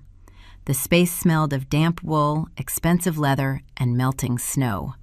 Long rows of heavy winter coats hung from brass racks, creating a labyrinth of deep shadows. The thumping bass of the ballroom audio system sounded muffled and distant through the thick, insulated walls. Susan stood perfectly still, blending into the darkness near the rear service entrance. She waited, her breathing slow and controlled. 2 minutes later, the heavy metal service door clicked open. A gust of freezing night air swept into the cloakroom, rustling the hanging garments. Alethea stepped inside. The young archivist did not wear a tailored gown or expensive jewelry. She wore dark, practical clothing and heavy winter boots. She held a thick, leather-bound portfolio securely against her chest. She moved with a quiet, determined grace, looking entirely different from the terrified girl weeping on the faded apartment sofa 24 hours ago. The posture of defeat was gone, replaced by the rigid spine of a soldier entering hostile territory. Susan stepped out from behind a row of cashmere coats, placing herself squarely between Alethea and the double doors leading to the main ballroom. "You are making a terminal error," Susan stated, her voice a low, smooth hum that carried clearly in the quiet space. Alethea stopped. She did not flinch. She did not gasp in surprise. She simply looked at her aunt with cold, archival detachment. "Step aside, Susan," Alethea replied, her tone remarkably steady. "I have a presentation to deliver." Susan let out a soft, chilling laugh. She took a deliberate step forward, closing the distance between them. She needed to reestablish the hierarchy, to remind this arrogant child of the crushing power dynamics at play. "You are holding a folder full of printed papers," Susan murmured, gesturing toward the portfolio. "You think those documents grant you authority. You think they offer you protection. Let me explain the reality of the ecosystem you are trying to dismantle. I own the municipal infrastructure of this valley. The retired judge currently speaking on that stage receives a generous annual consulting retainer from my holding company. The police chief investigating your supposed theft is relying on my political endorsement to secure his upcoming re-election. If you walk through those double doors and attempt to display whatever nonsense you have collected, they will not arrest me. They will silence you." Susan paused, letting the weight of her influence settle over the dimly lit room. She projected an aura of invincible wealth. "I will instruct the resort security to detain you," Susan continued, detailing the execution. "I will hand them the fabricated dossier proving you stole those rare church manuscripts. You will be escorted out the back door in handcuffs, while the elite donors return to their champagne. Tomorrow morning, the local headlines will run a tragic story about a disturbed young woman suffering a public psychotic break. Your mother will receive profound sympathy. I will retain my empire, and you will spend the next decade rotting in a concrete cell, stripped of your future and your freedom." Susan expected the familiar signs of panic. She waited for Alethea to tremble, to drop her gaze to negotiate terms of surrender. But the young woman standing before her offered no such reaction. Alethea tightened her grip on the portfolio. "You possess an impressive talent for leveraging corrupt men, Susan," she noted, her voice entirely devoid of fear. "But you are fighting the wrong war. You are threatening me with a legal battle. I am not here to argue the law. I am here to correct the historical record. I brought the primary sources." Alethea took a slow, measured step toward the ballroom doors, forcing Susan to hold her ground. "You thought your blackmail dossier neutralized my threat," Alethea explained. "You thought framing me for theft would ensure my silence. But your manufactured evidence only proved that you operate entirely in the shadows. You rely on secret meetings and hidden ledgers to maintain your control. I am an archivist. My entire profession revolves around bringing hidden truths into the light where everyone can read them." Susan narrowed her eyes. The unwavering confidence radiating from her niece was unsettling. "You have nothing but theories," she countered, her voice losing a fraction of its smooth polish. "You lack the foundational proof to support your claims. Your mother secured the accounting records." Alethea tilted her head, offering a smile that mirrored Susan's own calculating coldness. "She did secure them," Alethea agreed. "She kept the black notebook hidden inside the hollowed-out antique Bible on her mahogany desk. It details every forged signature and every fraudulent transfer sent to your shell company." Susan felt a sudden, sharp spike of adrenaline. The girl had found the primary ledger. But Susan quickly suppressed the alarm. A single notebook could still be contested in court. They could claim Alethea forged the entries herself.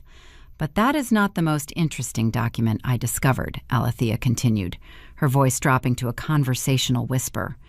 "I was fascinated by the false bottom inside the hidden compartment. Have you ever seen the red ledger, Susan?" The question hung in the stale air of the cloakroom. Susan frowned, her analytical mind racing to process the new variable. The red ledger. She had never heard Brenda mention a second accounting book. "It is a remarkable piece of fiction," Alethea detailed, watching the realization dawn on her aunt's face. "My mother spent 3 years crafting a parallel narrative.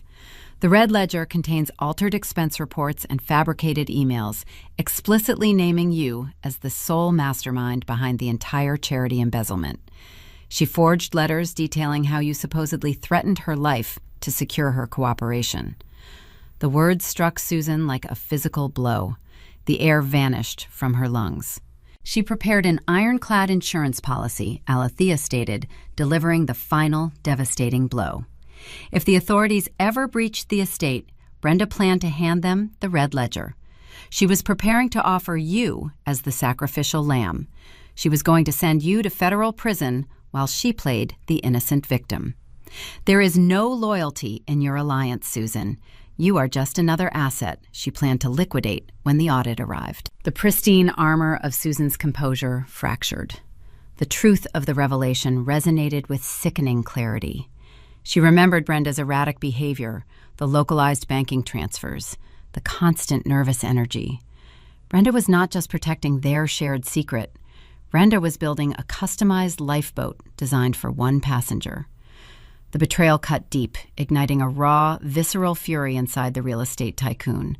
She had funded her sister, elevated her status, and protected her from ruin. In return, the ungrateful matriarch had meticulously engineered her downfall. The alliance shattered instantly. Susan no longer viewed Brenda as a partner. She viewed her as a lethal liability that needed to be eradicated. But before she could handle the traitor on the stage, she had to secure the evidence currently held by the archivist. "Give me the portfolio," Susan commanded, dropping all pretense of elegance. Her voice turned into a harsh, guttural snarl. She lunged forward, her manicured hands reaching for the thick leather binder. She intended to rip the documents from Alethea's grasp and destroy the evidence herself. But Alethea anticipated the strike. She did not retreat. She pivoted smoothly on her heavy winter boots, slipping past Susan's outstretched arms with the practiced agility of someone who had spent their life dodging the matriarchal temper. Susan stumbled, her momentum carrying her forward into the rack of heavy winter coats. Alethea reached the double doors leading into the main ballroom. She pushed the brass handles inward. The bright, glowing light of the chandeliers spilled into the dark cloakroom, washing over Susan's furious face. The booming voice of the master of ceremonies echoed through the opening, calling the crowd to attention. Alethea did not look back. She stepped out of the shadows and walked directly into the blinding light, leaving her aunt trapped in the darkness. The real execution was about to begin. I stepped out of the dark cloakroom and walked into the blinding illumination of the grand ballroom. The transition felt like crossing a boundary between two separate dimensions. Behind me, Susan remained trapped in the shadows, grappling with the realization of her impending downfall. Ahead of me lay the glittering pinnacle of Utah high society. The room buzzed with the quiet, dignified chatter of 300 wealthy donors. Crystal chandeliers cast a warm, golden glow over the imported marble floor. Waiters in crisp white tuxedos circulated among the round tables, pouring expensive champagne into delicate flutes. At the far end of the hall, the retired municipal judge stood behind a polished wooden podium. His booming, theatrical voice echoed through the state-of-the-art sound system, commanding the attention of the elite congregation. He spoke with deep reverence about moral fortitude and the sacred duty of community service. He listed the numerous philanthropic achievements credited to the Palmer Community Foundation. Every word he uttered built a taller pedestal for my mother. Brenda waited near the carpeted stairs leading up to the main stage. She wore her custom-tailored midnight blue evening gown, projecting an aura of flawless piety. Her posture was rigid and proud. She looked like a monarch preparing to accept her crown. The master of ceremonies raised his hand, gesturing toward her with a sweeping theatrical motion. "It is my profound honor to present the Pillar of the Community Award," the judge announced, his voice resonating with manufactured emotion. "Please welcome a woman whose dedication to financial transparency and holy living serves as a guiding light for us all, Mrs. Brenda Palmer." The ballroom erupted into polite, sustained applause. The affluent guests set down their crystal glasses and turned their attention to the stage. Brenda climbed the stairs with slow, measured steps, ensuring every camera captured her elegant ascent. She reached the podium and accepted the heavy glass trophy from the judge. She offered a modest, practiced smile, lowering her gaze in a display of feigned humility. "Thank you, Brenda," began her voice amplified crystal clear across the silent room. "This honor does not belong to me alone. It belongs to every single person in this room who understands the vital importance of charity. We live in a world that requires our constant, vigilant stewardship. True philanthropy demands total transparency. It requires us to open our hearts and our ledgers to ensure we are uplifting the less fortunate." I stood near the rear exit doors, watching her deliver the opening lines of her rehearsed sermon. The hypocrisy radiating from the stage was staggering. She lectured the crowd about financial integrity while wearing diamonds purchased with their stolen donations. A year ago, this spectacle would have made me shrink into the background, suffocated by the sheer weight of her localized influence. Tonight, I felt nothing but cold archival focus. I did not scream. I did not run toward the stage to cause a dramatic disruption. I simply raised my right hand and offered a subtle, confirming nod toward the second-floor balcony. High above the crowded ballroom, housed behind a pane of tinted, soundproof glass, sat the audio-visual control room. Thomas stood inside that cramped, elevated space. He had utilized his residual knowledge of the resort infrastructure to bypass the exterior security guards. He slid the heavy steel deadbolt across the control room door, locking himself inside. He disabled the electronic keypad, ensuring no resort technician could interrupt the upcoming broadcast. He sat down at the primary mixing console, resting his fingers over the master projection controls. He had spent 3 years living in quiet disgrace after my mother destroyed his business. Tonight, he held the keys to her kingdom. Down on the main floor, Evelyn initiated her own precise movement. She wore a simple, unadorned black dress, blending seamlessly with the circulating catering staff. She carried a woven basket draped with a white linen cloth, concealing her cargo. Evelyn navigated the narrow spaces between the designated VIP tables. She approached the highest-tier donors, the prominent local politicians, and the chief church elders. With silent efficiency, she withdrew heavy, leather-bound dossiers from her basket and placed them directly onto the pristine tablecloths in front of the seated guests. These dossiers contained the exact same authenticated documents I had compiled in my apartment. Evelyn delivered the physical evidence straight into the hands of the individuals holding the most power in our community. She moved with the quiet determination of a woman reclaiming her stolen professional dignity. Up on the stage, Brenda continued her speech, unaware of the silent execution unfolding mere feet away from her podium. "We must remain pure in our intentions," Brenda lectured, gripping the edges of the wooden stand. "We must protect our community from deception and moral decay."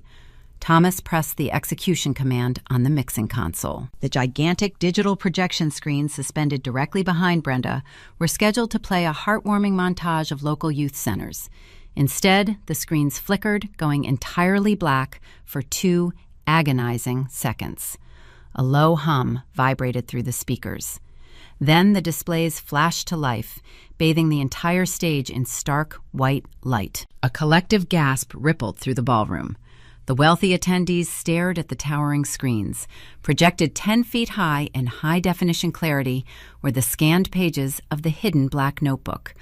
The crisp, elegant handwriting of Brenda Palmer was magnified for everyone to read. The columns documented the exact routing numbers and the staggering monetary disbursements flowing out of the charity trust. Next to the notebook pages, the screens displayed the corresponding municipal bank transfer receipts. The name Apex Horizon Consulting glowed brightly alongside the explicit registration details, identifying Susan Kensington as the sole corporate beneficiary. The crowd saw the undeniable proof that their generous donations were financing luxury real estate developments instead of community programs. The murmurs began, starting as a confused whisper and rapidly escalating into a harsh, demanding wave of sound. The elite donors opened the leather dossiers Evelyn had provided, comparing the physical pages to the towering digital projections. The data matched perfectly. Then my specific archival expertise delivered the final, devastating blow. The projector cycled to the next slide, the screen filled with the ultraviolet scan of the forged asset transfer. The specific blue spectrum light stripped away the illusion, revealing the jagged, hesitant strokes of my father's copied signature.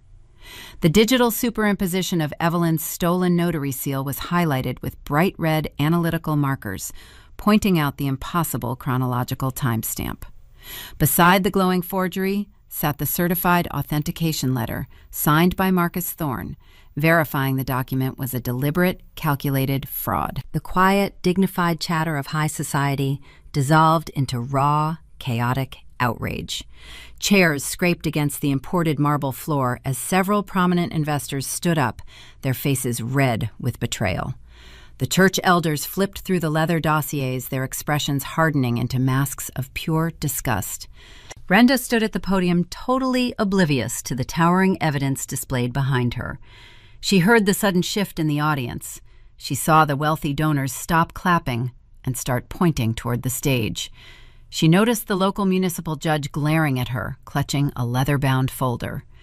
She expected tears of joy and standing ovations. She was met with a wall of hostile, piercing glares. She faltered, losing her place in her prepared remarks. "Please," she stammered, leaning into the microphone, "let us focus on the future of our foundation. Let us remember the holy virtues of trust and faith." Her voice trailed off. The localized anger radiating from the crowd was too intense to ignore. Slowly, hesitant and confused, Brenda turned around to look at the immense screen suspended behind her. She saw her own handwritten ledger projected 10 feet tall. She saw the glowing blue ultraviolet tracing of the forged signature she had created in the dark seclusion of her private study. She saw the official letterhead of the Out-of-State Historical Preservation Society authenticating her crime. The pristine facade stripped away instantly. The confident, pious matriarch vanished, leaving a terrified, exposed thief standing under the blinding stage lights. Brenda gripped the edges of the wooden podium so hard her knuckles turned stark white. Her chest heaved as panic seized her respiratory system. The undeniable proof destroyed her carefully curated reality in a matter of seconds. She whipped back around to face the furious crowd. She grabbed the microphone, pulling it from its metal stand. She tried to spin the narrative, deploying the same gaslighting tactics she used in my apartment. "This is a mistake," Brenda cried out, her voice echoing through the grand hall. "This is a technical malfunction. Someone is playing a cruel prank on our foundation. You all know me. You know my character. These documents are fabricated." But the audience held the physical dossiers in their own hands. They recognized her distinct handwriting. They saw the explicit connection to her sister. They were not naive children susceptible to a maternal reprimand. They were wealthy, powerful individuals who despised being played for fools. Brenda scanned the room, her eyes wide with frantic desperation. She searched for Susan, hoping her dominant partner would step forward and fix the collapsing structure. But Susan was nowhere to be seen, having been intercepted and trapped in the dark cloakroom. Brenda was entirely alone on the stage, surrounded by the damning evidence of her own greed. "Please listen to me," Brenda pleaded, raising the microphone closer to her trembling lips. "You must believe me. This is just a misunderstanding. I would never betray our trust." Her throat closed. The words caught in her windpipe, mirroring the exact same physiological reaction she experienced at the dinner table weeks ago when she first read my diary. The sheer magnitude of her public exposure paralyzed her vocal cords. She tried to force the lie out, but only a broken, ragged gasp escaped her mouth. Her trembling hand dropped, bringing the active microphone too close to the stage monitor speaker. The electronic proximity triggered a feedback loop. A piercing, high-pitched shriek erupted from the sound system, slicing through the angry murmurs of the crowd. The deafening screech forced the elite attendees to cover their ears, physically recoiling from the woman standing on the pedestal. The awful mechanical noise served as the perfect soundtrack for the collapse of the Palmer Empire. I stood near the exit, watching the destruction unfold with cold, unblinking satisfaction. The fire she started in our kitchen had finally reached her own dress. The piercing audio feedback faded into the cavernous ceiling, leaving behind a silence so absolute it felt like a physical weight pressing against Brenda Palmer. The sudden absence of sound possessed a terrifying density. She stood at the wooden podium, her knuckles stark white, her breathing shallow and ragged. She anticipated a chaotic uproar. She expected the affluent crowd to hurl loud accusations or demand immediate answers regarding the towering digital evidence displayed behind her. She was entirely prepared to deploy her practiced tears to manipulate a loud, angry mob. But Utah high society did not operate with loud vulgarity. They executed their judgments with chilling, refined precision. In perfect unison, the 300 elite attendees ceased their murmuring. The retired municipal judge, standing mere feet away from the edge of the stage, slowly closed the heavy, leather-bound dossier Evelyn had provided. He did not look up at Brenda. He simply turned his body entirely away from her. Across the imported marble floor, the prominent real estate developers, the philanthropic investors, and the chief church elders mirrored that exact same synchronized motion. Crystal champagne flutes clicked softly against the pristine white tablecloths as the wealthy guests set their beverages down. The wealthy patrons pivoted their shoulders, refusing to grant the fallen matriarch a single fraction of their attention. It was a rapid, devastating social quarantine. They were excising a malignant tumor from their pristine neighborhood. Brenda stared at the backs of their expensive tailored suits and custom designer gowns. The visual rejection struck her harder than any physical blow could ever manage. The silence was deafening, a roaring vacuum that sucked the oxygen straight out of her lungs. She opened her mouth to speak, to issue a desperate command or beg for a shred of clemency, but her vocal cords remained utterly frozen. She was witnessing the exact same lethal isolation she had meticulously engineered to destroy her exiled husband years ago. The karmic retribution was terrifyingly symmetrical. She remembered standing in a country club lobby spreading toxic rumors about her spouse, watching the community turn their backs on him. She had built her entire existence on the foundation of public perception, and now that curated perception had mutated into a firing squad. Brenda searched the massive ballroom, desperately seeking a single ally. Her gaze darted toward the shadowy corner where she had last seen her brother. David was already gone, having abandoned the venue the moment the digital projections illuminated the stage. He recognized the undeniable collapse and fled into the freezing night, leaving his sister to face the slaughter alone. Panic clawed at her throat. She needed an exit strategy. She needed the dominant architect of their laundering operation to step forward and shield her from the fallout. Brenda scanned the perimeter of the grand hall, hunting for a glimpse of pristine cream fabric. She spotted Aunt Susan moving rapidly near the grand lobby entrance. Susan had finally emerged from the dark cloakroom, attempting to execute a discreet, tactical retreat through the heavy glass double doors. Susan intended to abandon the gala, reach her luxury vehicle, and initiate a scorched earth legal defense before the local authorities could assemble. But the authorities were already present. As Susan pushed the brass handle, the glass doors swung inward, propelled by a sudden external force. A team of stern, unsmiling individuals wearing dark suits and official state windbreakers stepped into the opulent lobby. The red and blue flashing lights of several unmarked cruisers illuminated the falling snow outside the venue, casting a harsh, alternating glow across the marble tiles. The agents moved with coordinated tactical efficiency, completely ignoring the opulent surroundings. One investigator raised a laminated identification badge, while another pulled a thick stack of legal warrants from a leather briefcase. Brenda watched from her elevated vantage point as the invincible real estate tycoon halted in her tracks. The investigators surrounded Susan, blocking every possible escape route. The warrants they carried were not based on local municipal complaints that Susan could easily dismiss or bribe away. The documents were fortified by the certified forensic authentication Marcus Thorne had provided from a rival state jurisdiction. The out-of-state historical society had bypassed the corrupt, localized judicial network entirely, securing a state-level mandate that Susan could not manipulate. The pristine, untouchable armor of Susan Kensington fractured in plain sight. An investigator reached forward, producing a pair of heavy steel handcuffs. The metallic ratcheting sound carried across the quiet lobby as they secured the wrists of the most powerful woman in Park City. Susan did not scream or fight the restraint.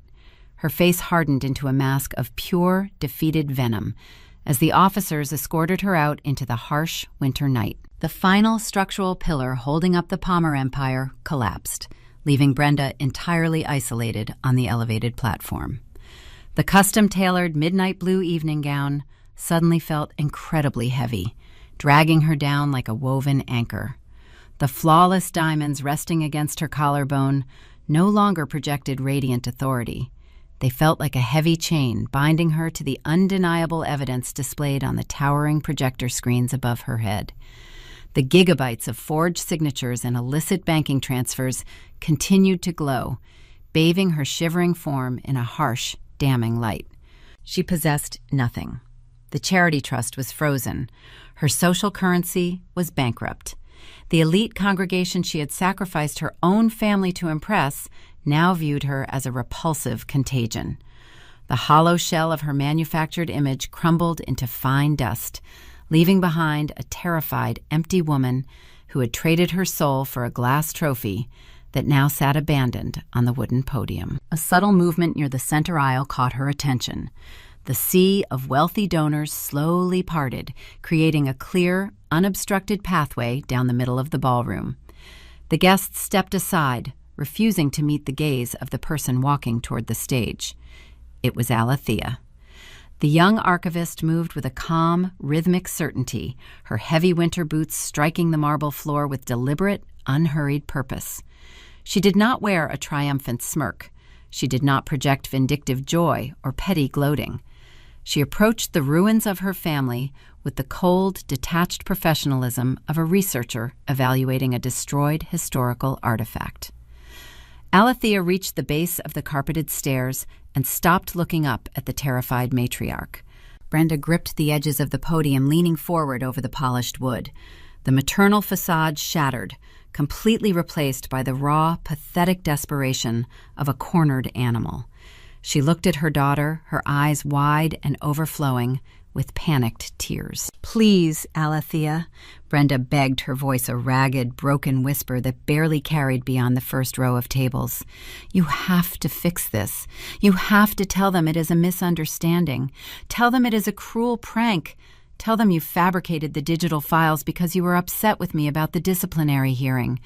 I will give you anything you want. I will pay for your European fellowship. I will leave the estate to you. Just say it is a lie. Please, save me." She offered the exact same manipulative bribes she had utilized in the cramped apartment, but the currency was completely worthless now. Brenda was trying to negotiate a ceasefire after the payload had already detonated. She wept openly, the carefully applied cosmetics running down her pale cheeks in dark, ruined streaks. She reached a trembling hand toward the daughter she had publicly humiliated and systematically terrorized for years. Alethea did not reach back. She stood perfectly still, her posture radiating an unbreakable structural integrity. She looked at the weeping woman on the stage, analyzing the profound devastation. There was no anger left in her heart, only the quiet, absolute finality of the historical record. Alethea tilted her head, offering a microscopic, analytical nod. She looked her mother directly in the eyes, delivering the final, devastating blow with a voice entirely devoid of pity or hesitation. "I am just reading the diary, Mom." The words hung in the chilling silence of the grand ballroom, cutting through the desperate sobs of the fallen matriarch. The execution was flawless and absolute, leaving the guilty to choke on the ashes of their own incinerated lies. 6 months passed. The transition from winter to early summer brought a slow thaw to the Wasatch Mountains, melting the thick snow and revealing the hard earth underneath. My conservation lab felt warmer now. The scent of beeswax and cedar remained constant, but the oppressive shadow of my mother no longer lingered in the corners of the room. I sat at my wooden workbench, adjusting the dual magnification visor over my eyes. I held a delicate bone folder in my right hand, gently lifting the edge of a fragile, brittle page. The text resting on my desk was a badly damaged 19th century municipal ledger. It had survived a devastating structural fire decades ago. The leather binding was charred and the edges of the paper were blackened, curling inward like dry leaves. Most people would look at this ruined artifact and declare it a total loss. They would throw it away, believing the damage was too severe to salvage.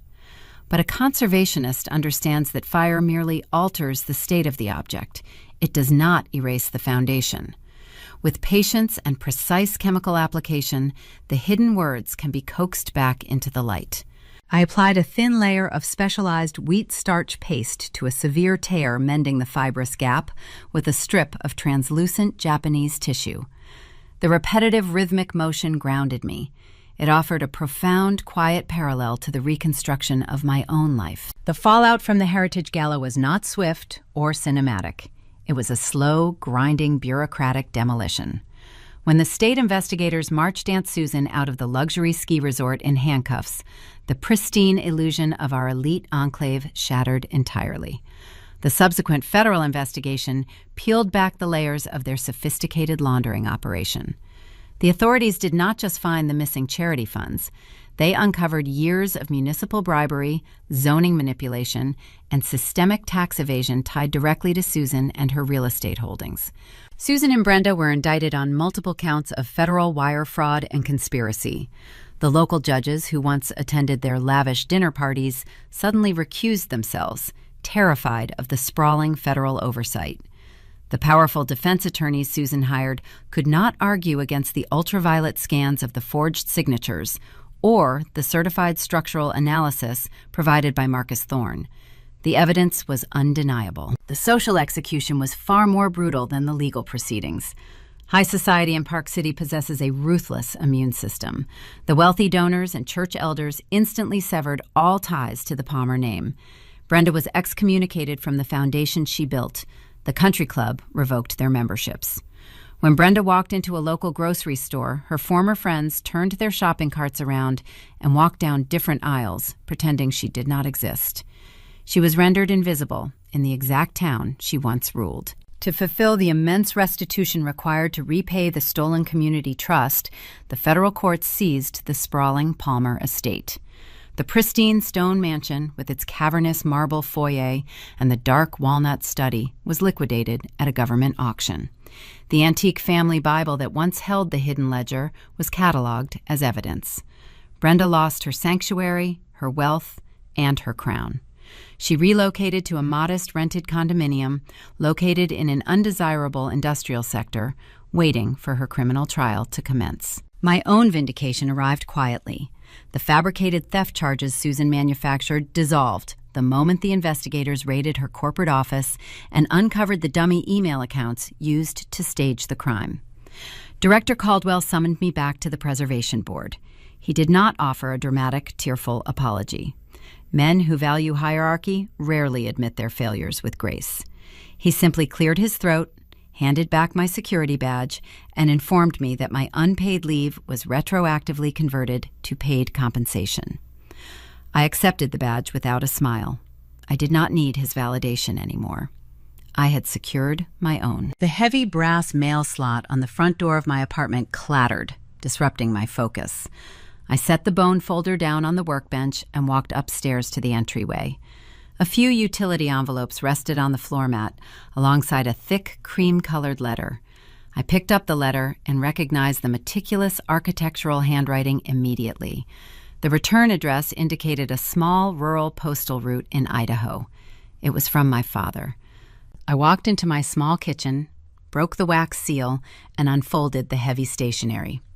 It was the first communication I had received from him in 8 years. He did not write a lengthy emotional manifesto. He explained that he had read the regional news reports detailing the charity fraud and the subsequent indictments. He wrote about the quiet life he had built in the mountains, designing small timber cabins for local residents.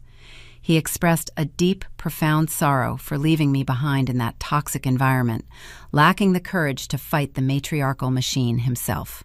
At the bottom of the page, he included a simple, hesitant offer. He mentioned a spare drafting desk in his workshop and suggested that if I ever wanted to visit, the mountain air was excellent for reading. He was not asking for immediate forgiveness. He was merely opening a door that had been boarded up for nearly a decade.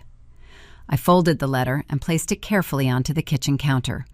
The damage inflicted upon our family could never be fully repaired, but the foundation was finally cleared of the rot. Rebuilding was now a tangible possibility. I turned my attention to the small corkboard hanging beside my refrigerator. Pinned to the center of the board was the non-disclosure agreement Brenda had forced me to sign under the guise of a family peace contract. It was the document meant to muzzle me forever. I unpinned the thick parchment and laid it flat on the kitchen island. During the chaotic aftermath of the gala, I had retrieved this document from the heavy metal safe inside my mother's study right before the federal agents seized the property. I looked down at the designated signature line. The space was entirely blank. The thermal friction pen I used in my apartment had functioned perfectly. The relentless ambient heat radiating from the cast iron radiator next to her safe had triggered the chemical reaction, evaporating the specialized gel ink. The dark pigment vanished into thin air, leaving no trace of my supposed surrender. Brenda had locked away an empty page, believing she possessed ironclad leverage. She trusted the illusion of control, failing to realize that true power lies in understanding the materials you are working with. I picked up the blank contract. I did not burn it. Fire is a crude, blunt instrument used by desperate people to hide their sins. I simply tore the heavy parchment in half, then tore it again, dropping the pieces into the standard kitchen trash bin. It was just useless paper. I walked back down the wooden stairs, returning to my basement conservation lab. The temperature-controlled air enveloped me, offering a familiar, comforting embrace. I sat down at my workbench and adjusted the magnification visor over my eyes. I picked up the delicate bone folder and resumed my work on the charred 19th century ledger. People often ask me why I dedicate my life to preserving old, damaged things. They wonder why I spend countless hours scraping away mold and mending torn spines when it would be so much easier to discard the ruin and start fresh. My answer is always the same. You cannot erase the past just by setting a match to it. Wealth influence and calculated intimidation might obscure the facts for a season. A desperate person might throw a diary into a roaring fireplace, believing they can incinerate the truth. But the truth is not fragile. It possesses a stubborn, resilient architecture. It settles into the ashes it hides in the public records, and it waits patiently in the dark. It will always surface, provided there is someone willing to dig through the rubble and bring it back into the light. I smoothed the Japanese tissue over the burnt edge of the historical page, sealing the repair with a final brush of wheat starch paste. The text was whole again. The historical record was accurate. The restoration was complete. We spend our lives taking photographs of moments we want to remember, carefully framing out the clutter, the arguments, and the quiet, simmering resentments. In modern American culture, particularly within the affluent, manicured suburbs of 2026, the traditional family structure is frequently treated less like a sanctuary and more like a highly competitive sport. We are taught by neighborhood associations, country club hierarchies, and a relentless digital culture that a pristine home, successful children, and community accolades are the undeniable empirical metrics of good parenting. But what happens when the load-bearing walls of that home are insulated with deception? The harrowing journey of Alethea Palmer through the ashes of her mother's philanthropic empire forces us to look in the mirror and ask a terrifying, fundamental question. Are we raising our children to be resilient, authentic human beings? Or are we merely raising them to be compliant props in our own personal public relations campaigns? The tragedy of the Palmer family did not originate with a forged financial document or a drained municipal charity trust. The true collapse began the moment a mother looked at her own daughter and saw a social liability instead of a living, breathing life. Brenda Palmer represents the absolute darkest extreme of a perilously common parental pitfall: the idolization of the family image over the emotional reality of the child. When parents prioritize how their family is perceived by the outside world over how it actually functions on the inside, they completely forfeit their fundamental responsibility. They subconsciously teach their children that worth is strictly conditional, tethered entirely to the child's ability to perform their assigned, digestible role in the family pageant. Alethea was a brilliant, meticulous book conservationist who revered history and truth. But to her mother, her refusal to wear the approved designer dresses or attend the correct social luncheons made her hopelessly defective. In a society that fiercely prizes individual achievement and public prestige, it is terrifyingly easy for parents to lose their emotional awareness. We forget that our children are not extensions of our own fragile egos. They are independent observers, equipped with sharp, unyielding eyes. They do not absorb our core values from the grand performative speeches we deliver at charity galas. They learn them from the hushed, desperate conversations they overhear in the foyer. They learn them from watching who we step on to maintain our altitude. Family responsibility is frequently and tragically misconstrued as the absolute obligation to protect the family name at all costs. However, true, enduring parental responsibility demands absolute, uncompromising honesty. It requires fairness, not just in how we distribute our financial wealth, but in how we distribute our emotional grace.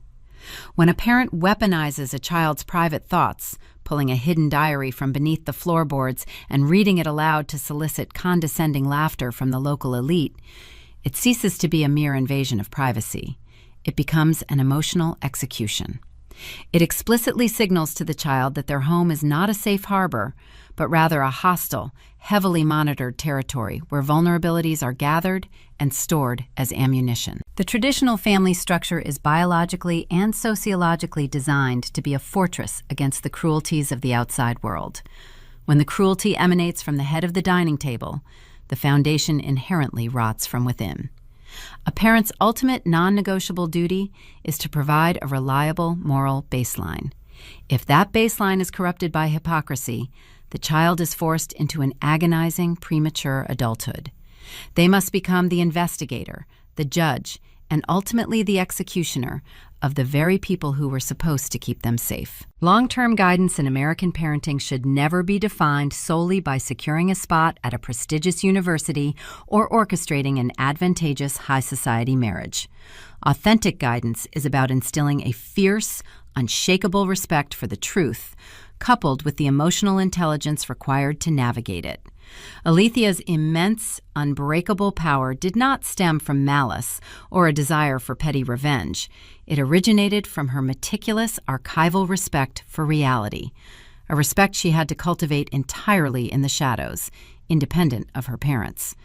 She survived the psychological warfare deployed by her mother and aunt because she understood a fundamental law of nature.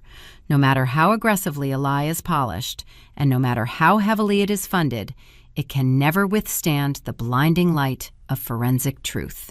If we genuinely want to raise strong, resilient children who can navigate the complexities of modern society, we must grant them the emotional freedom to question us.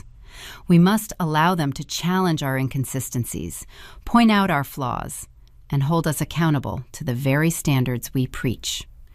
A family structure that demands silent, unquestioning obedience in the name of respect does not produce well-adjusted adults. It breeds either terrified, compliant captives or brilliant, devastating revolutionaries. The stories we tell about our families often hide the darkest, most painful bruises. If you have ever felt like an outsider standing in the hallway of your own home, or if you have ever had to meticulously dismantle a beautiful illusion just to find your own oxygen, you are not walking that treacherous path alone. We share these intricate narratives to shine a light into the hidden, cobweb-covered corners of domestic life. Subscribe and follow Cherry Vengeance Stories, where we continue to explore the complex, deeply human dynamics of families who arrogantly thought their secrets would stay buried forever. Share your own experiences in the comments below and join a community that values the unvarnished, ugly truth far more than a flawless, empty facade. As we evaluate the legacies we are building for our own children, we are inevitably confronted by the conditioning of our society. We are repeatedly told that preservation is always noble. We are instructed from a young age that blood constitutes an unbreakable contract, that loyalty to our parents is the highest conceivable virtue, and that keeping the family unit intact, regardless of the toxicity seeping through the floorboards, is the ultimate measure of success. We spend our entire lives applying fresh coats of expensive paint over severe water damage, paralyzed by the terror of what the neighbors might say if they ever saw the dry rot infecting our timber. But history and the quiet, uncompromising archives of our own lives teach us a different, far more dangerous lesson. We are taught to guard the gates of our family empires, but we rarely ask ourselves if the empire deserves to stand. Sometimes the most profound act of familial love is not preservation, but total destruction. Conventional wisdom dictates that you must protect the house your parents built at all costs, defending the walls even as they collapse inward. But if that house operates as a prison of deception, burning it to the ground is not an act of vandalism. It is a vital act of liberation. True loyalty to your family's legacy does not mean guarding their lies in the dark. It means flatly refusing to inherit them. When you look closely at the architecture of your own life, you must eventually ask yourself the hardest question of all. What are you so desperately trying to protect? And what magnificent, terrifying freedom would you finally discover if you just stepped back and let it fall?